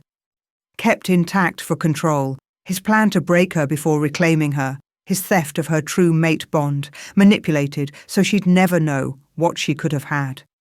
This is your Alpha King. This is the wolf who claims to uphold pack law while violating its most sacred tenet. He is false, he is broken, he is unworthy. The broadcast ended. Sarah swayed, exhausted, and Cade caught her. Through the bond, she felt his awe and his pride and his bone-deep love. You're incredible, he whispered. Around them, the clearing had erupted in chaos. Wolves were snarling, arguing, turning on each other as loyalties fractured. Dane's carefully constructed image had shattered in an instant, and the packs were reacting. Dane himself was still on his knees, but the shock was wearing off. When he looked up at Sarah, his expression was pure hatred. You just made the worst mistake of your life. Funny. Sarah stood straighter, drawing strength from Cade's presence at her back. I was about to say the same to you. Kill them. Dane's voice was ragged but clear. Kill them both, now. His guards raised their rifles. Wait! A new voice cut through the tension.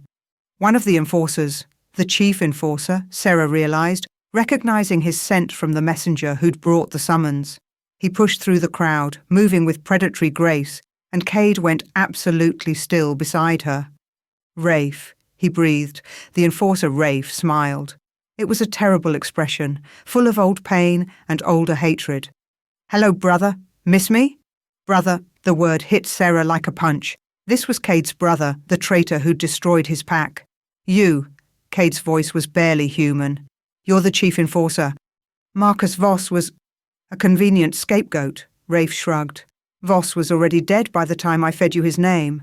I knew you'd go hunting for him, waste time and energy on a ghost. His smile widened. Did you really think I'd be stupid enough to keep my own name after betraying the pack? Why? The word was torn from Cade's chest. We were brothers. They were your pack too. They were your pack, Rafe corrected. You were the alpha. You got the power, the respect, the loyalty. I was just the spare, the backup, the one nobody noticed unless you weren't available. His expression twisted with bitterness. I was tired of living in your shadow. So when Dane offered me a position, real power, I took it, and I made sure you'd never be an alpha again. You killed them. Cade's hands were shaking. You killed our family. I killed your family. Rafe's voice was cold. Mine was already dead the moment you took the alpha position that should have been mine. Cade moved. He was fast, alpha fast, rage making him faster, but Rafe was ready. They collided in a tangle of limbs and fury, both shifting mid-fight. Cade's wolf was massive and black, scarred from old battles. Rafe's was slightly smaller, grey and lean and vicious.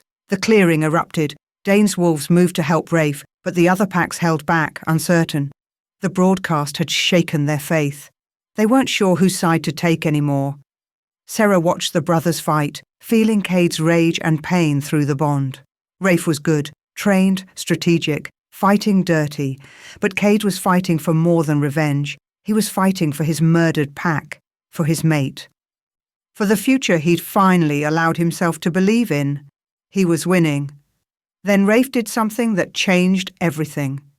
He shifted back to human mid-lunge, grabbed a fallen rifle, and fired. The silver bullet caught Cade in the shoulder. He yelped, stumbling, and Rafe was on him in an instant. A knife appeared in his hand, silver blade, meant for killing. "Goodbye, brother," Rafe snarled. "No!" Sarah's power exploded outward. She didn't think, didn't plan, just reached for Rafe's pack bonds, the ones connecting him to Dane's pack, to the council, to everything he'd built, and tore. Rafe screamed. His knife clattered to the snow as he collapsed, convulsing. Pack bonds weren't meant to be severed violently. The trauma was immense, potentially fatal. Sarah held him on the edge, letting him feel it. "You took everything from him. I should destroy you for that." "Sarah," Cade's voice rough with pain, through the bond. "Don't. He's not worth it. Don't make yourself a killer for him." She wanted to. God, she wanted to. But Cade was right. She'd already broken Rafe, severed him from every pack connection he had. He was truly rogue now, outcast and alone. The same fate he'd condemned Cade to. Poetic justice.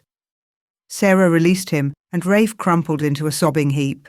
"Take him," she told Dane's remaining wolves. "Take your broken king and your traitor enforcer and get off this mountain." They hesitated, looking to Dane. The Alpha King had regained his feet, his face a mask of impotent rage. "This isn't over." "Yes," Sarah said quietly. "It is. You've been exposed. The packs know what you are. You can try to rebuild, try to explain, but they'll never trust you the same way again."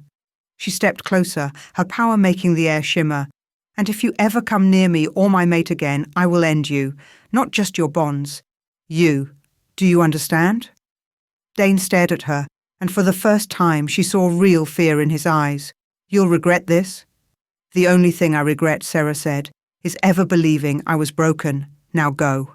They went. Slowly, reluctantly, but they went. Dane's wolves dragged Rafe away and the other packs melted back into the forest. Within minutes, the clearing was empty except for Sarah and Cade. Cade shifted back to human, wincing at the bullet wound in his shoulder. It was already starting to heal, werewolf metabolism, but it would take time. Sarah went to him, her hands gentle as she examined the injury. "We need to get that bullet out." "I know." He caught her hand, pressing it to his chest. "That was incredible. You were incredible. I was terrified. You didn't show it." He pulled her close, mindful of his injury. "You just saved my life, again." "You saved mine first." She leaned into him, feeling his heartbeat under her palm. "I guess we're even."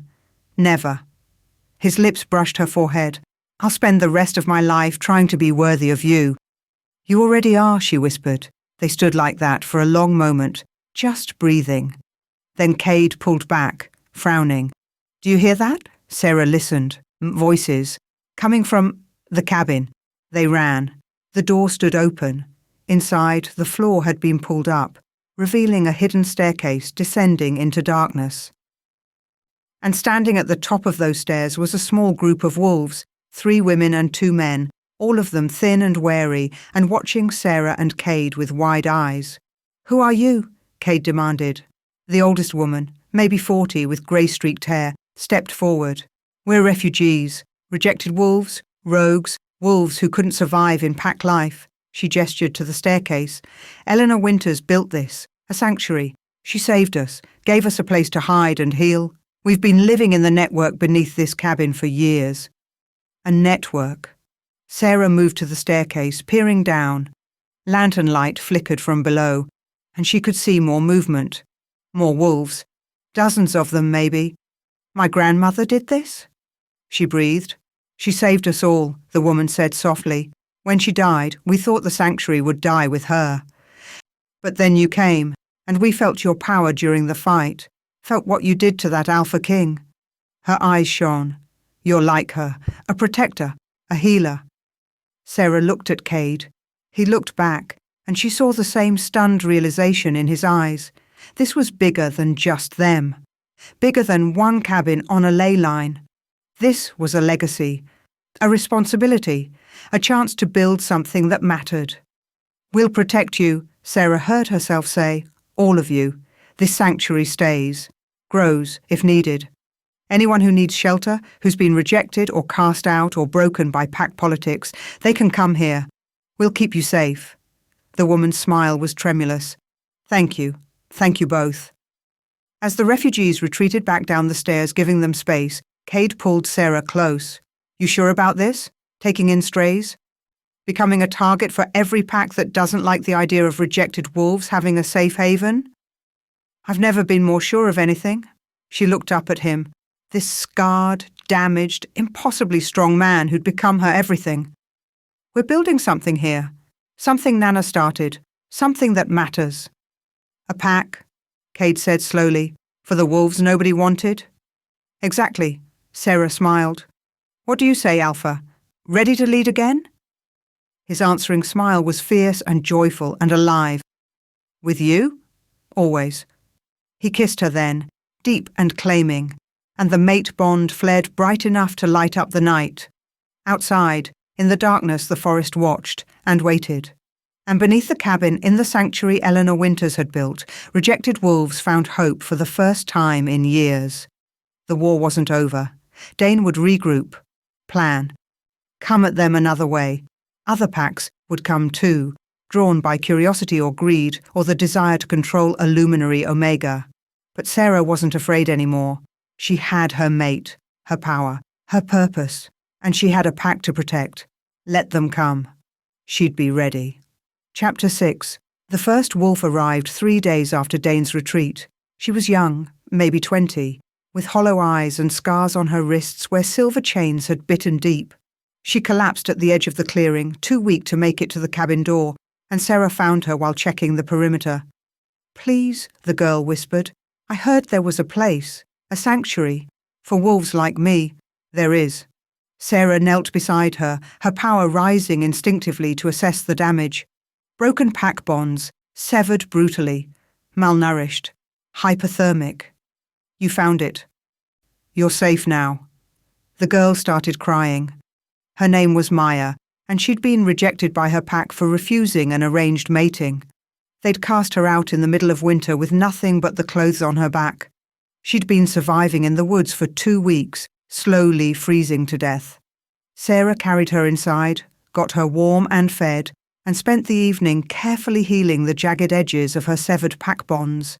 The work was delicate, exhausting, but when she finished, Maya looked at her with something like worship. "How did you do that? The pain, it's gone." "That's what luminary Omegas do." Sarah smiled, though she was swaying with fatigue.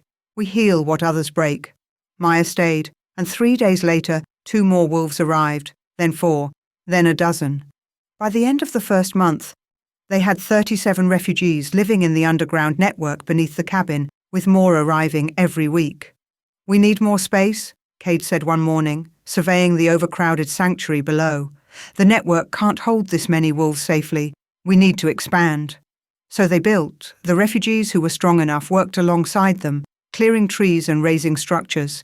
They built cabins, small, simple, but sturdy and warm. Built a communal hall for meals and meetings.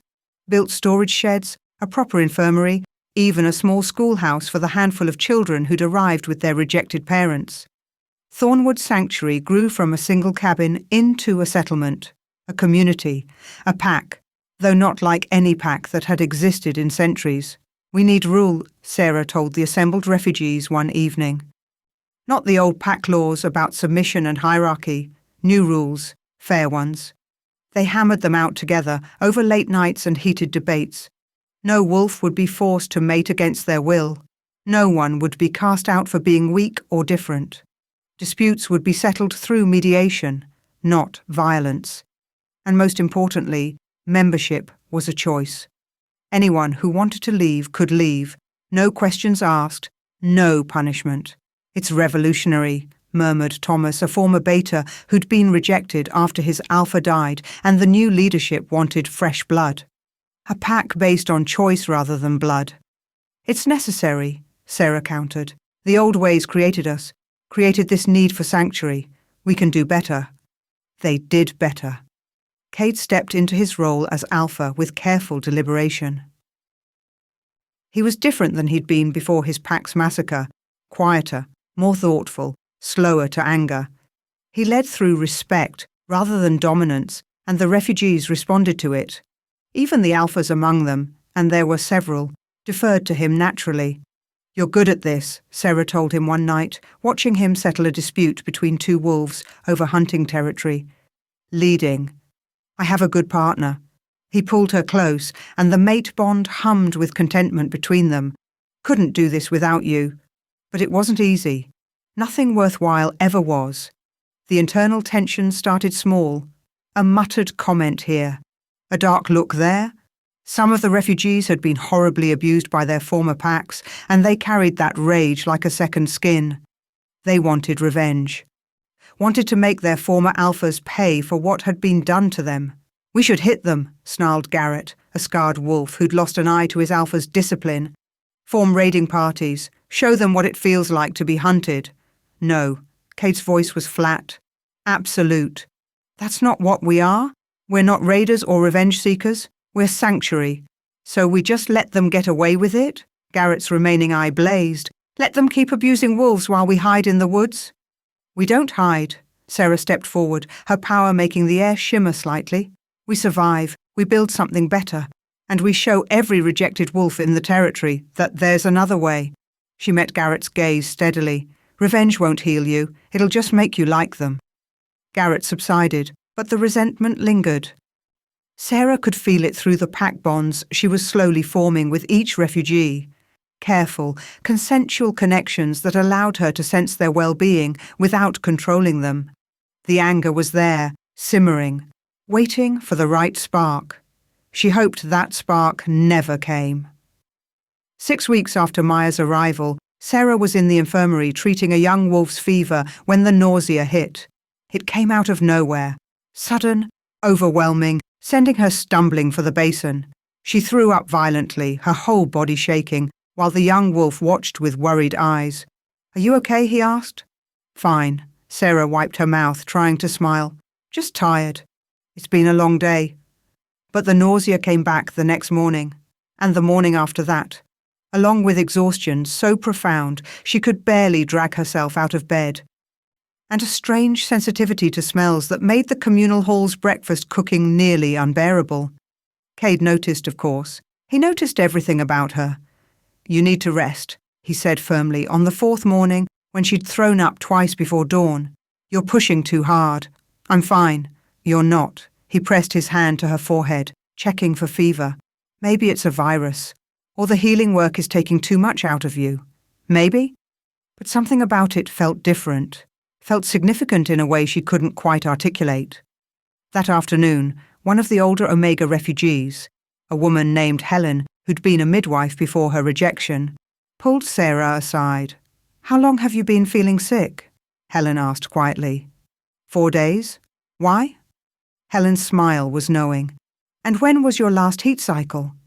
Sarah opened her mouth, closed it. Her last heat had been when? She'd been so busy with building and healing and establishing the pack that she hadn't even noticed. But now that Helen mentioned it, 8 weeks, she whispered, maybe 9. "And you're mated to an alpha." Helen's smile widened. "Dear, I think you're pregnant." The word hit like lightning. Pregnant. Sarah stood frozen, her hand moving unconsciously to her stomach. Pregnant. With Cade's child. Their child. A pup born from a true mate bond between an alpha and a luminary omega.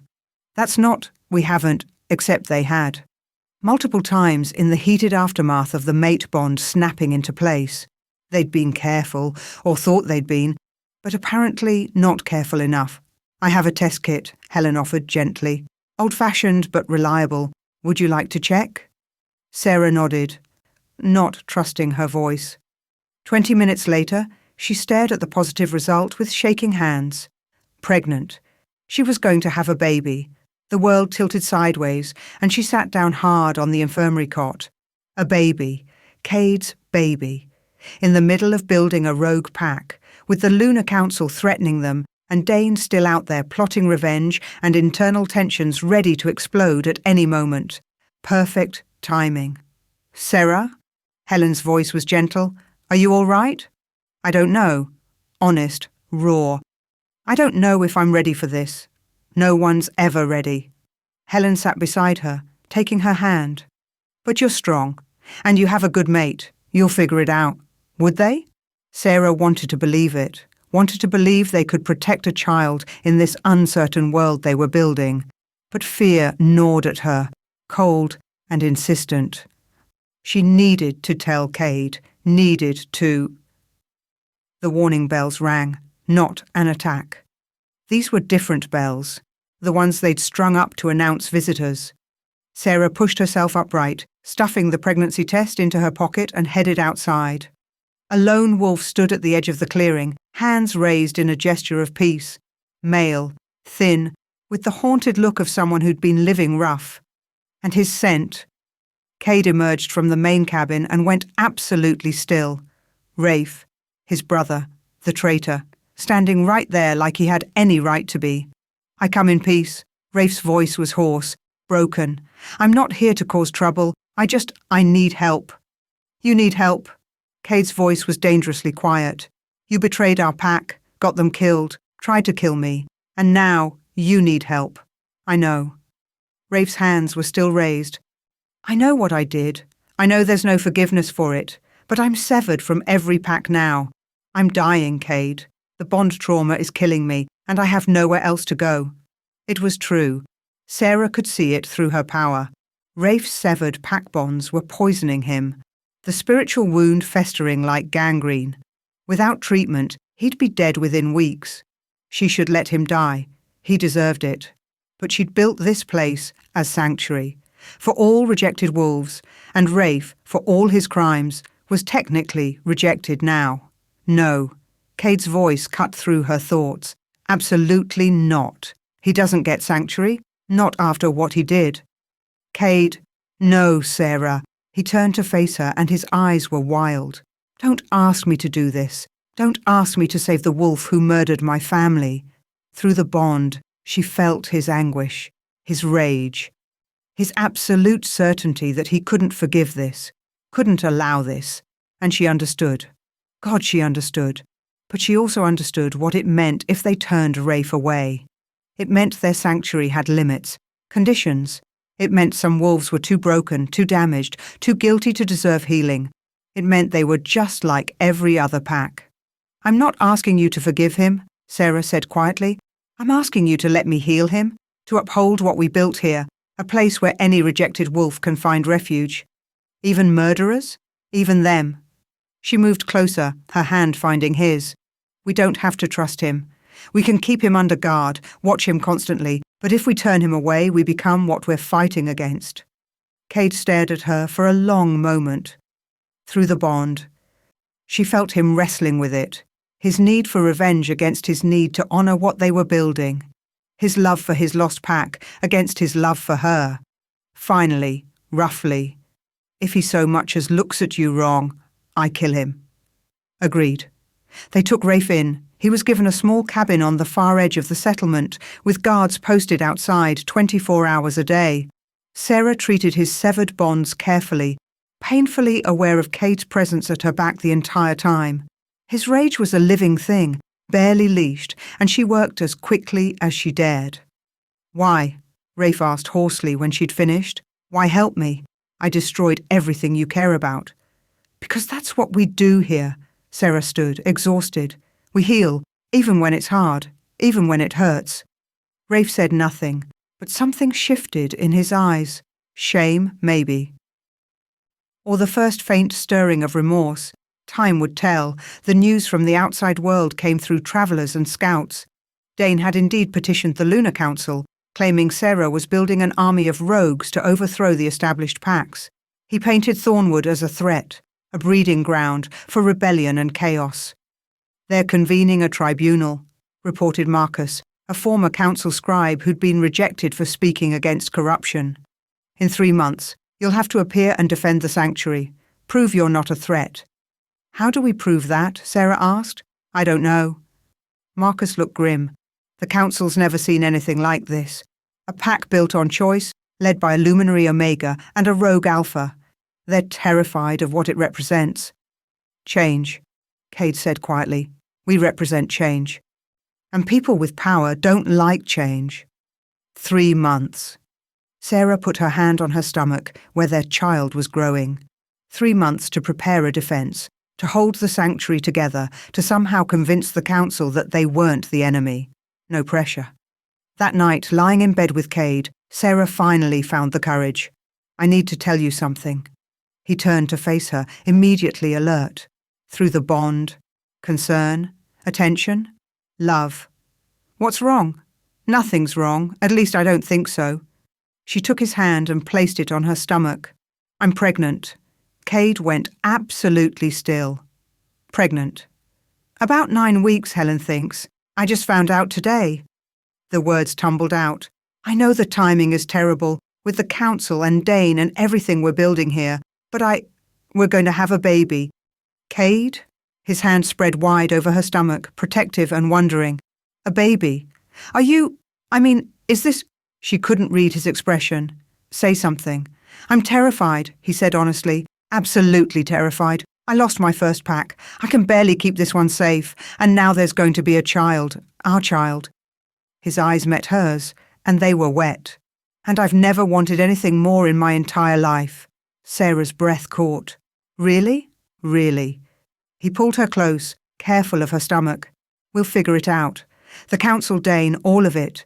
We'll keep our pack safe and raise our child and build something worth protecting." His hand moved in gentle circles on her stomach. "Together." "Together," she echoed, feeling the fear ease slightly. They held each other in the darkness and through the mate bond. Sarah felt his absolute commitment, his determination, his love. The next morning, Helen pulled her aside again. "I need to tell you something about your pregnancy," the older woman said seriously. "Something important?" "Is something wrong?" "No, but—" Helen hesitated. "Sarah, do you know what happens when a true mated Alpha and Luminary Omega have a child? I assume the same thing that happens with any werewolf pregnancy?" "Not quite." Helen's expression was grave. "I'm old enough to remember the stories, the legends. 500 years ago, the last Luminary Omega to have a child with her true mate gave birth to a pup with incredible power. The ability to sense and manipulate pack bonds on a scale that made even luminary abilities look small." Sarah's hand went to her stomach. "What are you saying?" "I'm saying your child will be extraordinary, powerful in ways we can't fully predict." Helen gripped her shoulders. "And every pack in the territory will want to control that power, to use it for their own ends." The implications hit like hammer blows. A child who could manipulate pack bonds on a massive scale, could unite all the packs under one rule, could overthrow alphas, could restructure pack hierarchies, could fundamentally change werewolf society, or destroy it completely. "Does anyone else know?" Sarah asked. "Not yet, but they will. You can't hide a pregnancy forever, and once word gets out about what the child might be capable of—" Helen trailed off meaningfully. "They'll come for us." Sarah felt sick, and not from morning nausea. "They'll all come for us. Dane, the council, every pack that wants power." "Probably," Helen's smile was sad. "But you're not alone. You have Cade, you have all of us. We'll protect you and your child with everything we have." Would it be enough? Sarah didn't know, but she knew she had to try. That afternoon, she called a meeting of the sanctuary's core members, Cade, Thomas, Helen, Marcus, and a few others she'd come to trust. She told them about the pregnancy, about what the child might become. The reactions varied: shock, fear, determination. But no one suggested she should end the pregnancy or give the child up. They'd all been rejected, all been cast out. They understood what it meant to fight for the ones you loved. "We protect them," Cade said simply. "Sarah and the pup, whatever it takes." The council meeting. Marcus leaned forward. "We'll need to tell them." "Use it as leverage. Sarah's pregnant with a child who could unite all the packs. That's not a threat, it's an opportunity, if we frame it right." "Or it gives them another reason to destroy us," Thomas countered. "A child with that much power, raised by rogues, they'll see it as the ultimate threat." "Then we convince them otherwise." Sarah's voice was steady despite her fear. "We show them that we're building something good here. Something that could benefit all wolves, not just the rejected ones. We prove we're not the enemy. And if they don't believe us, Helen asked quietly, then we fight. Cade's hand found Siraj's, and we win. The meeting dispersed, everyone moving to their tasks with renewed purpose. As the others left, Sarah felt the weight of it all pressing down. The sanctuary, the council, the baby. The future of potentially every pack in the territory. Too much. It was all too much. Hey, Cade pulled her into his arms. Don't carry this alone. That's what the bond is for, what I'm for. I'm scared, she admitted. What if I can't protect them? The pack, the baby, all of it. You won't be protecting them alone. He kissed her forehead. We're a pack now, a real one, and we take care of our own. Through the windows, Sarah could see the sanctuary, her pack, going about their evening routines, cooking dinner in the communal hall, children playing in the snow, wolves who'd been broken, learning to be whole again. They'd built something beautiful here, something worth fighting for, and she'd protect it with everything she had, even if it meant facing down the entire Lunar Council. Even if it meant going to war with every pack in the territory. Her hand moved to her stomach, where new life grew, where hope lived. Let them come, she thought fiercely.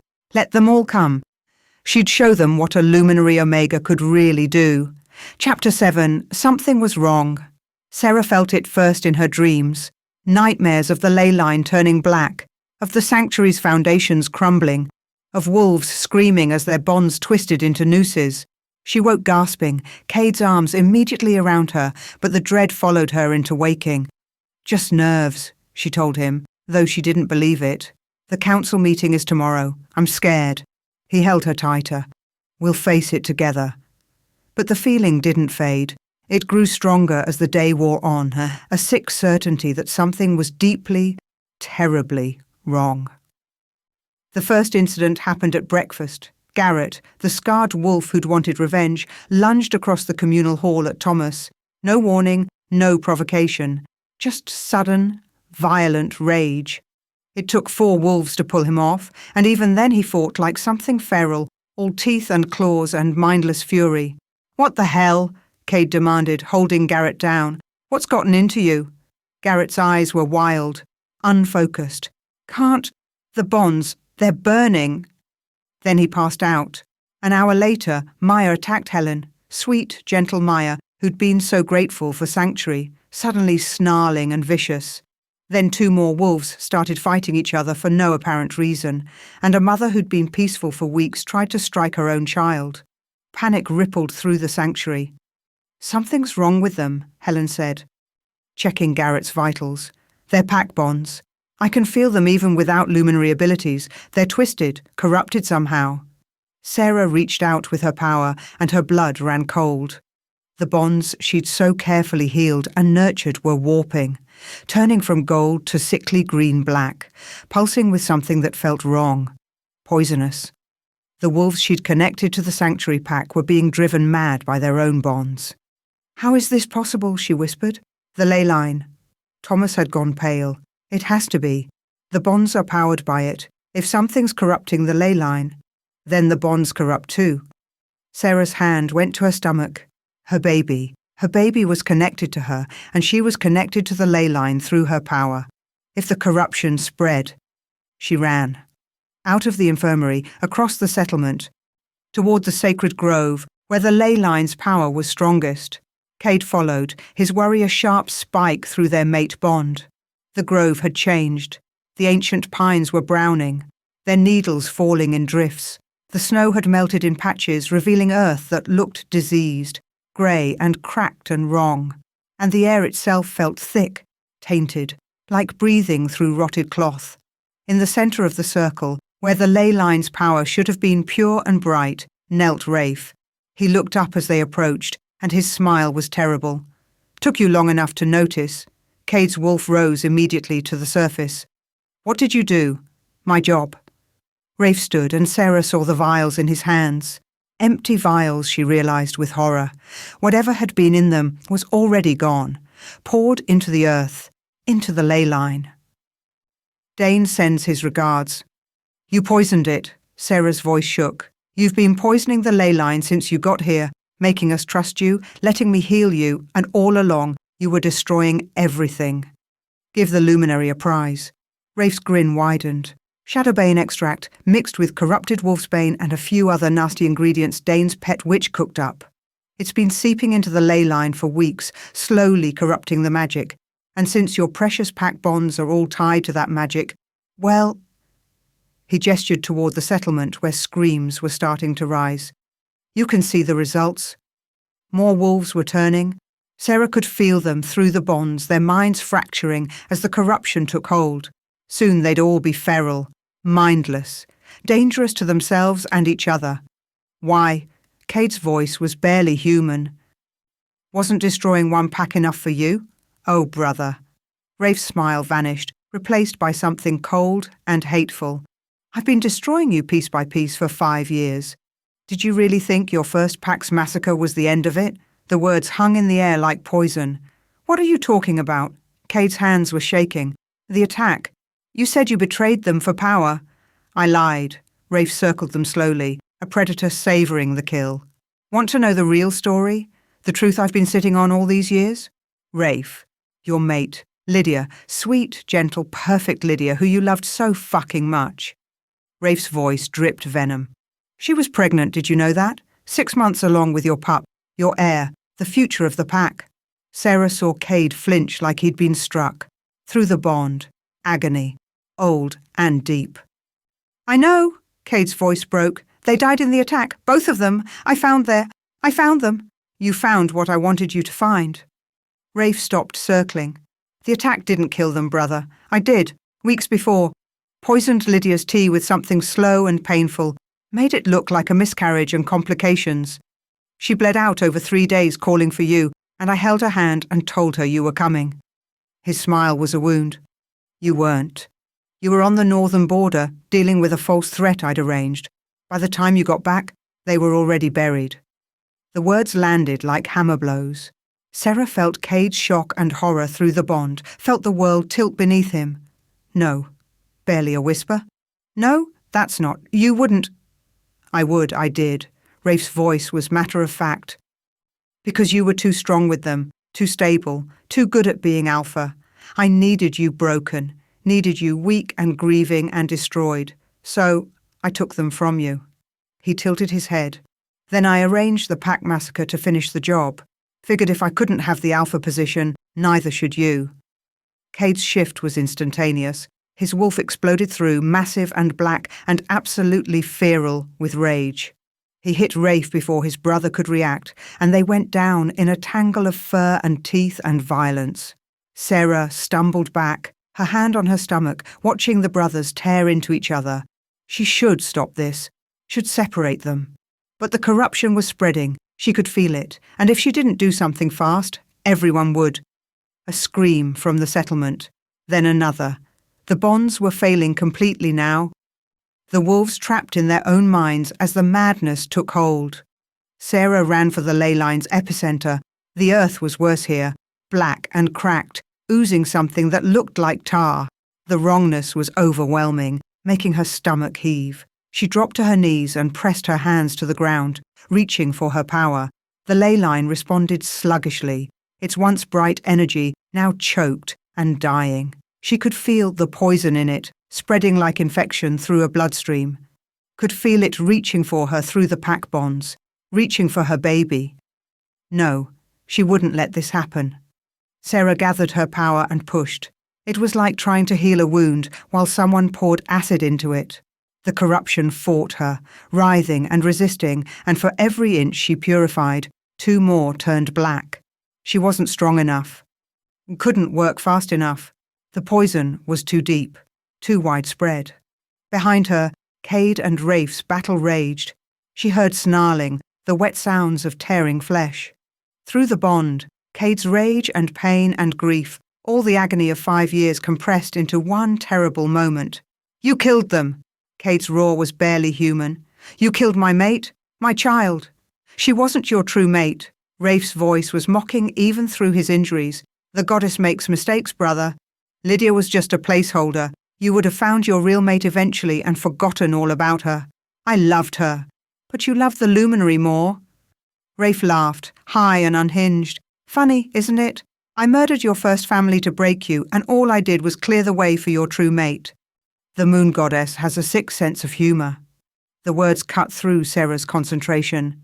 True mate. Rafe was right. The bond between her and Cade was real in a way his bond with Lydia hadn't been. The goddess had been waiting for the right time, the right circumstances, the right mates to find each other.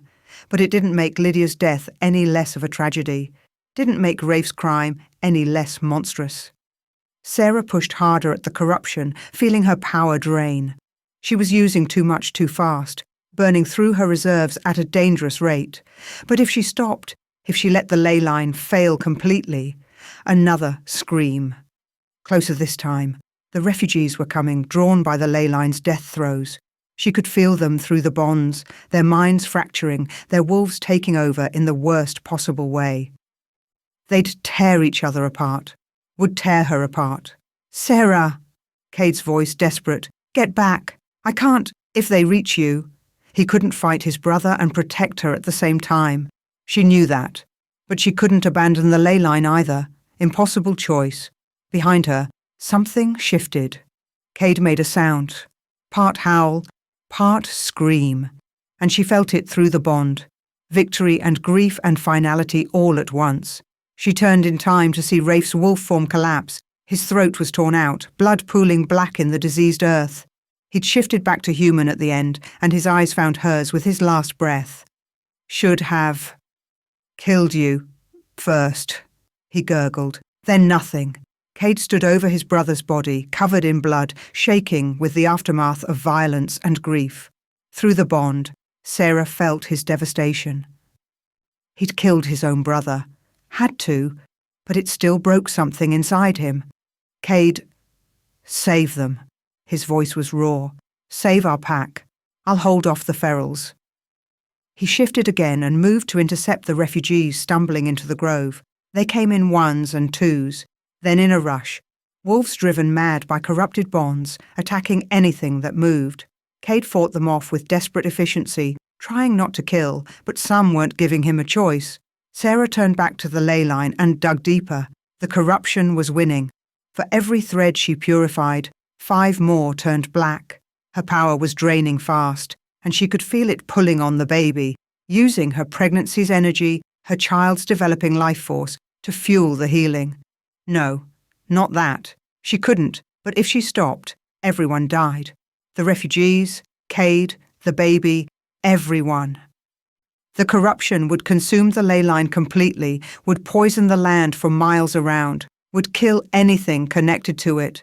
She had to save them, had to find a way. To purify the ley line, you must offer something precious. The words came from nowhere. Nana's voice, or maybe the ley line itself, or maybe just her own desperate mind finding answers in the void. Something precious, something equal to what was taken. Sarah understood with terrible clarity. The corruption had been created with dark magic, with poison and malice and twisted power. To undo it completely, to purify the ley line forever, she needed to offer power in return. Clean power, sacrificial power, her luminary abilities. If she poured all of her power into the ley line, didn't hold anything back, she could burn the corruption out completely. Could restore the ley line to what it was, maybe even make it stronger, could save everyone. But she'd be left powerless, a normal Omega, unable to heal bonds or sense pack connections or do any of the things that made her who she was, unable to protect her child from the threats that would come, because they would come. Dane knew about the baby now. Rafe would have told him. Other packs knew. They'd hunt her child, and without her luminary abilities, she'd be helpless to stop them. Sarah!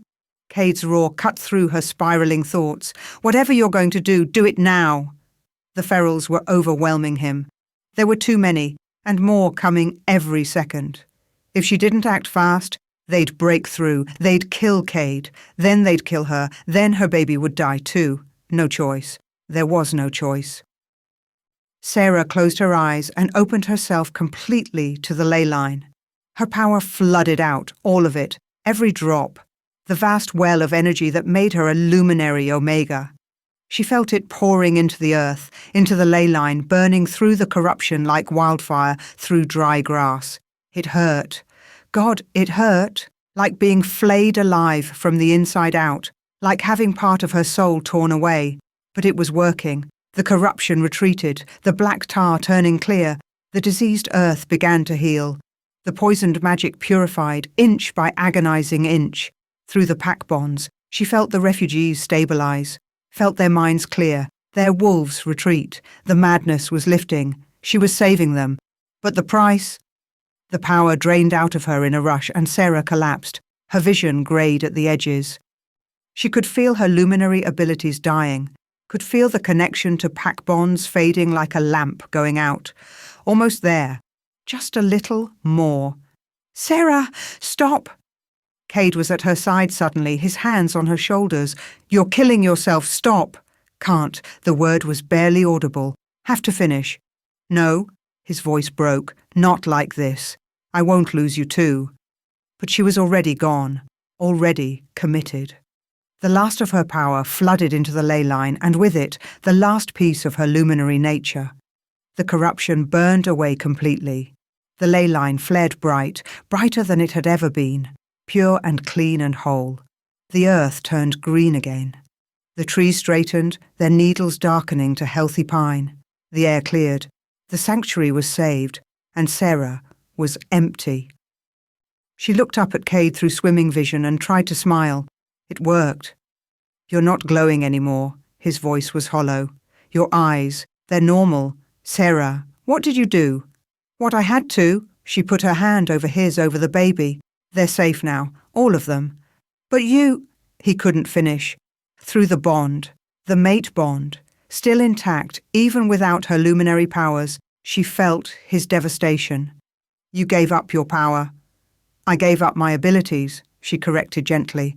"I'm still me, still your mate, still going to have your baby." Her smile was real this time, even through the exhaustion. Just a little less special than before. "You're still the most extraordinary person I've ever known." Cade pulled her close, careful of her condition. "But they're coming, Sarah. Dane knows about the baby. Other packs know." "Without your luminary abilities, how do we protect our child?" "I don't know." Honest, terrifying. "But we'll find a way." Around them, the refugees were coming back to themselves, confused, shaken, but alive. Whole. The sanctuary had survived, but at what cost? Sarah looked at Rafe's body, lying twisted in the now clean earth, at Cade's ravaged expression, at the empty space inside herself where vast power used to live. Tomorrow they'd face the council. Tomorrow they'd have to explain Rafe's betrayal and defend their right to exist. Tomorrow they'd have to prepare for Dane's next move and every other pack that wanted to control their child. Tomorrow. Tonight she just held on to Cade and tried not to think about what she'd lost, tried not to wonder if it had been worth it. The baby kicked, small, fluttering, barely noticeable, but real. Alive, safe, worth it, Sarah told herself fiercely. It was worth it. She'd given up her power to save her pack. Now she'd have to figure out how to protect them without it. Chapter 8. The morning after the ley line's purification, Sarah woke to find her cabin filled with flowers. Not expensive hothouse blooms, but wildflowers gathered from the forest. Winter berries, pine boughs, even a few stubborn asters that had somehow survived the snow. They covered every surface, their combined scent filling the air with something sweet and alive. "What is all this?" she asked, sitting up carefully. Her body still ached from channeling that much power, and the emptiness where her luminary abilities used to be felt like a missing limb. Gratitude. Cade sat beside the bed, looking like he hadn't slept. Through the mate bond, their one remaining connection, she felt his exhaustion and his fierce protectiveness. Every wolf in the sanctuary brought something. They're outside now, waiting. Waiting for what? To thank you. His hand found hers. You saved them, Sarah. Gave up your power to keep them alive.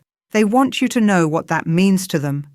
She let him help her dress, though she hated feeling weak.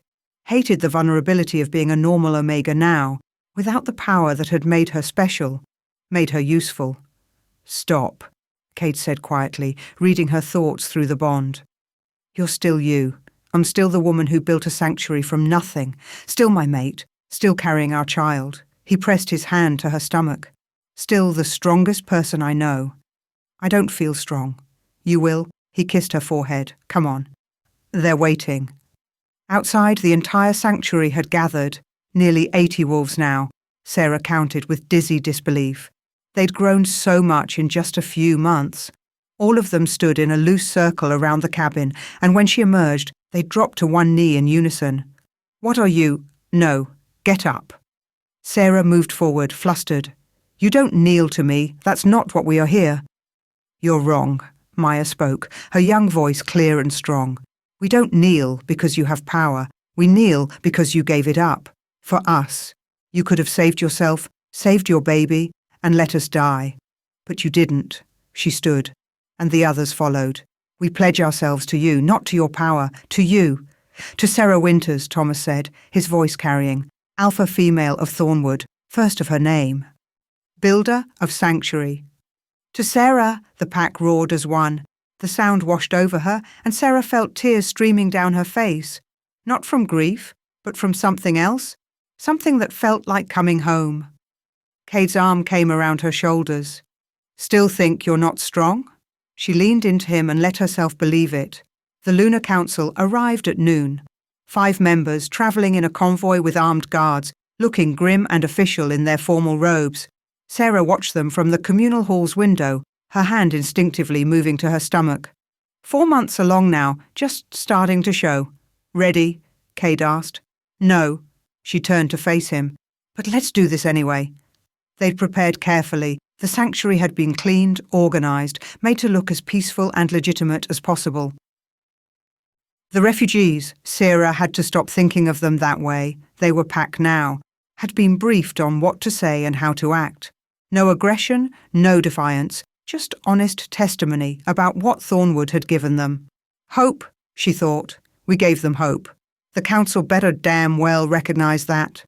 The council members filed into the hall, led by Elder Mora, a stern woman with silver hair and eyes that had seen too much.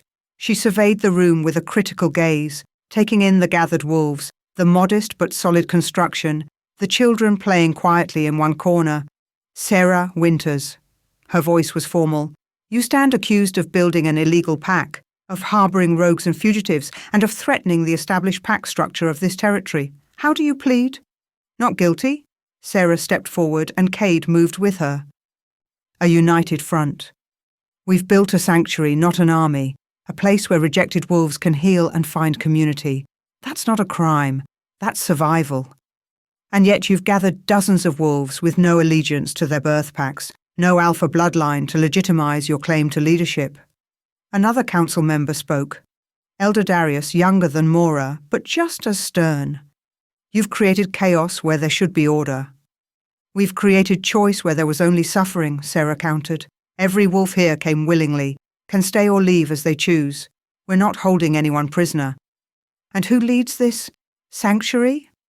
Mora's tone made it clear what she thought of the concept. "We do." Cade's voice was steady. "I'm alpha. Sarah is alpha female. We lead together, with input from the pack. It's different from traditional packs, yes. But it works. For now." Darius didn't look convinced. "But what happens when your numbers grow? When you have 100 wolves, 200? When rejected wolves from every pack in the territory come running to your doorstep?" He leaned forward. "You'll become a threat whether you intend to or not." Sarah opened her mouth to argue, but Maya stepped forward. "May I speak?" she asked quietly. Mora's eyebrows rose. "You're one of the refugees?" "I was." Maya straightened. "I was rejected by the Silver Moon Pack for refusing an arranged mating.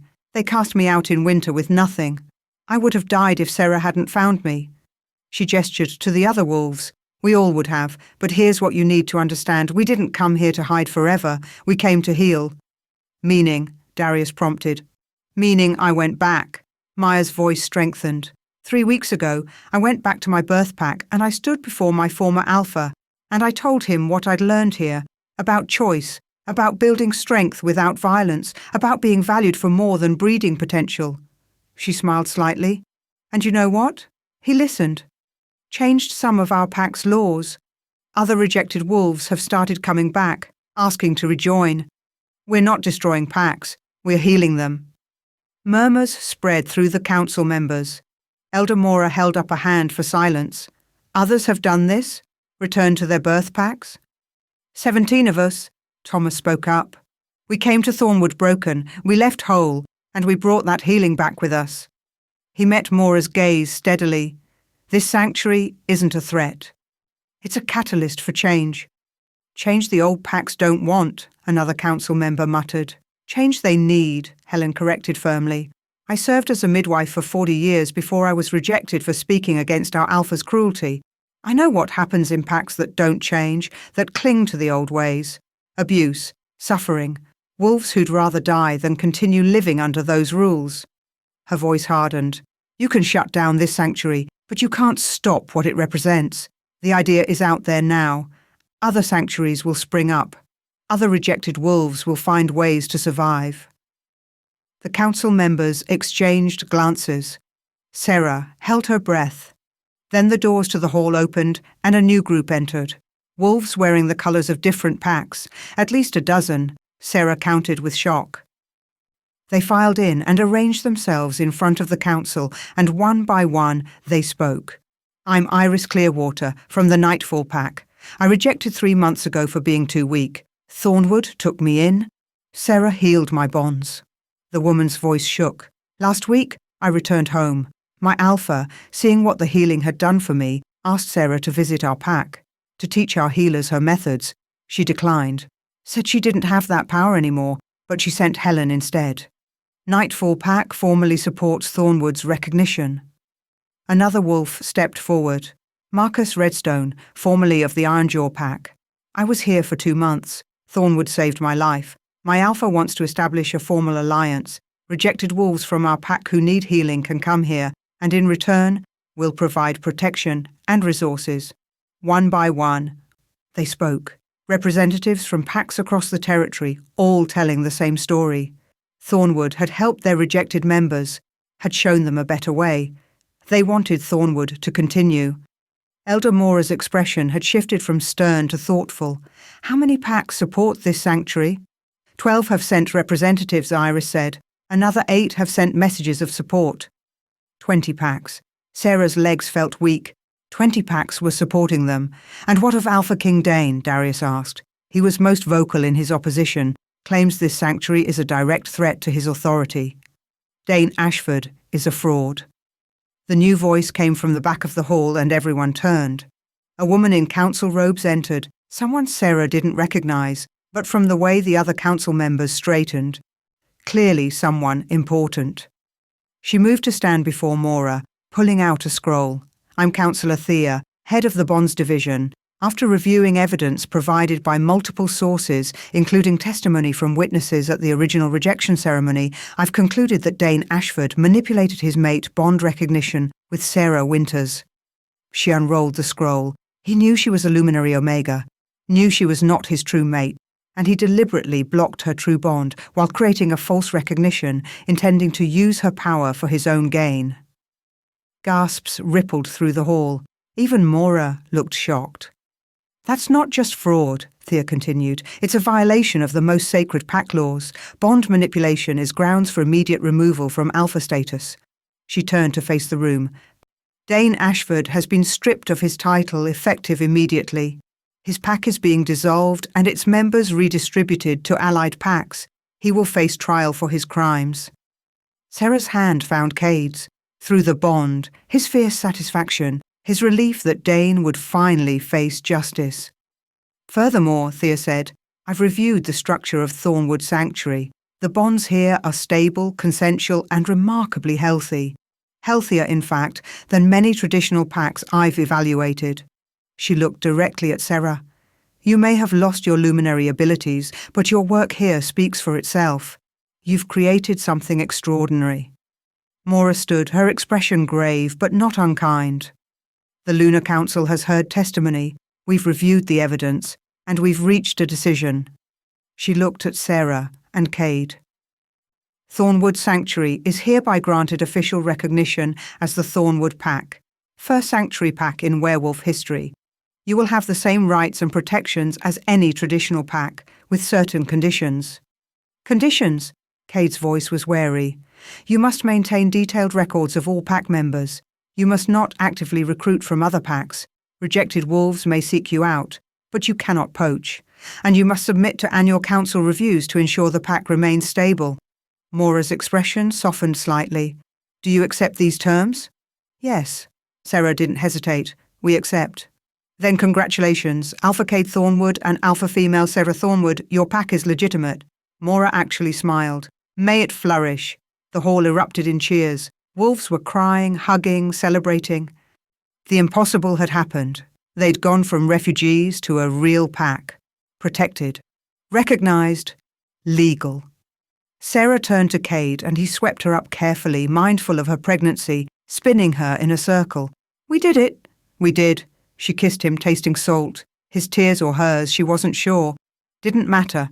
We actually did it. The celebration lasted 3 days. 6 months later, on the night of the full moon, Sarah went into labour. It was earlier than expected, 7.5 months instead of 8, and the contractions came hard and fast.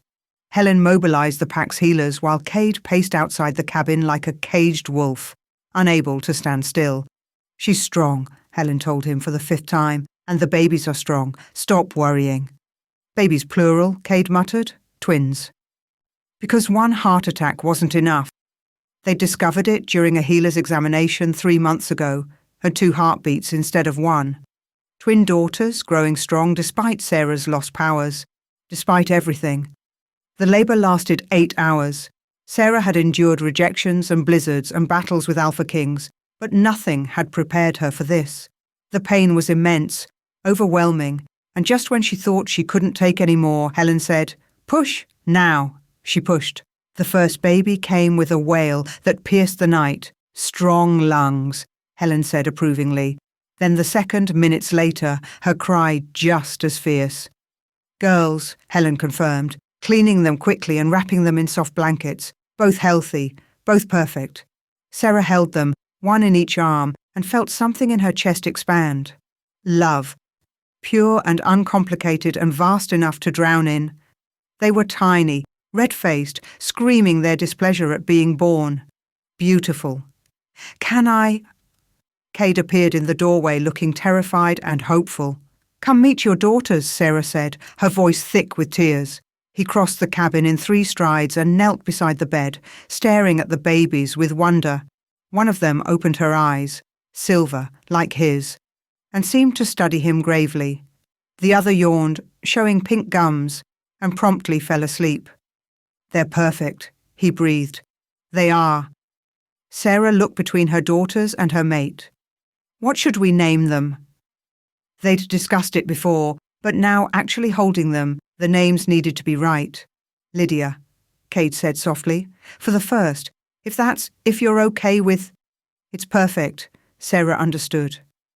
Honouring his first mate, the woman who died too young, not replacing her but remembering her. And the second? Eleanor, his voice was thick. After your grandmother, after the woman who started all of this. Lydia and Eleanor.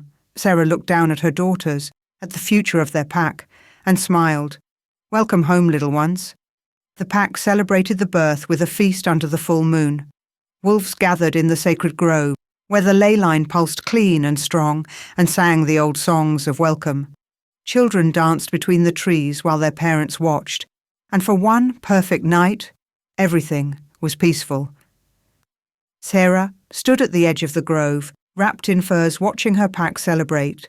She'd lost her luminary powers, yes, lost the thing that made her special, that gave her value in the eyes of the supernatural world.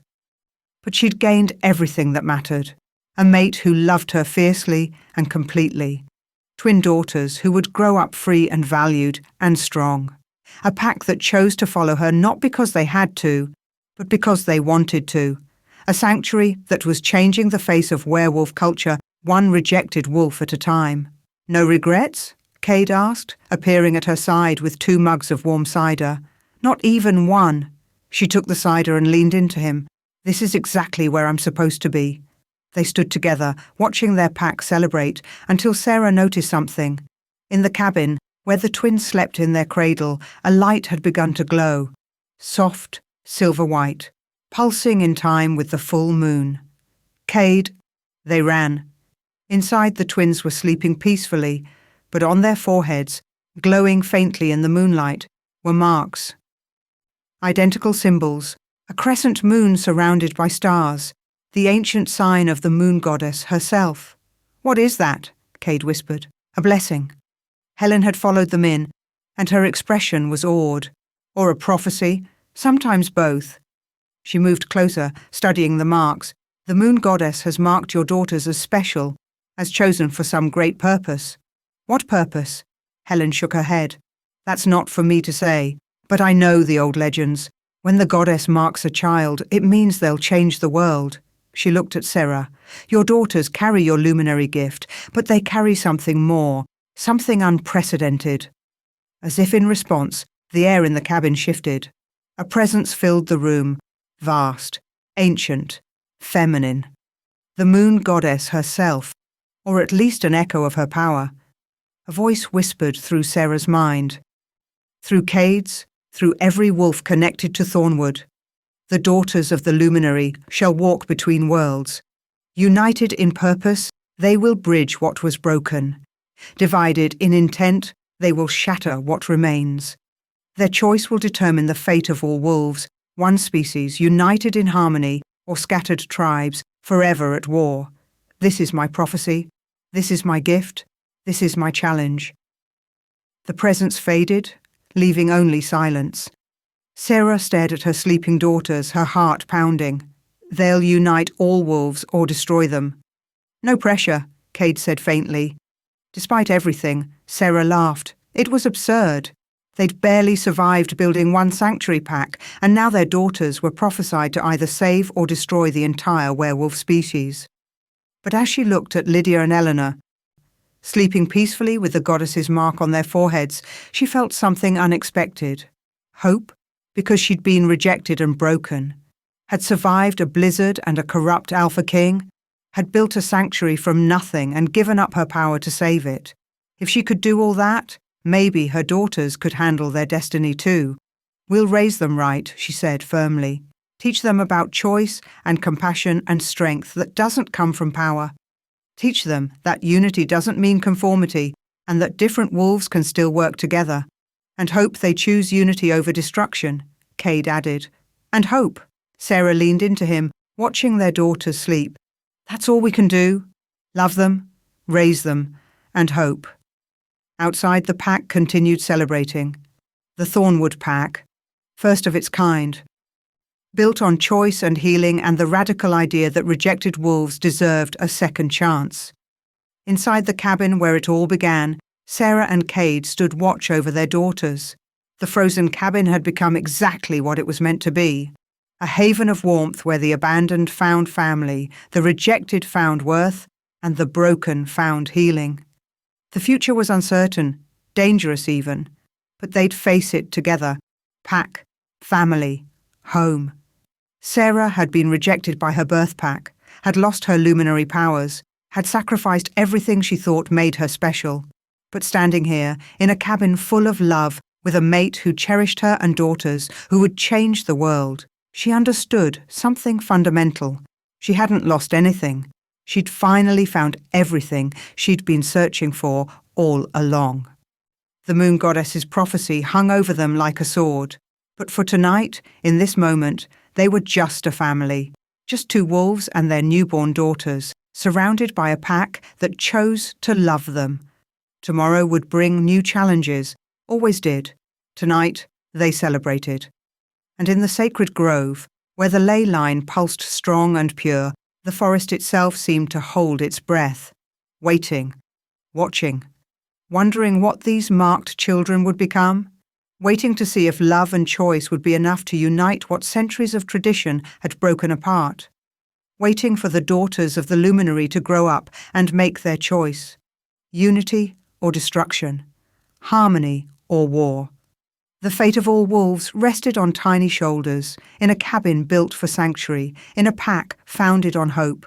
And somehow, Sarah thought, looking at her sleeping daughters, that felt exactly right. The end of this story, the beginning of theirs. Whatever came next, they'd face it together, always together. Thank you for listening to this story. Like, share, and subscribe for more.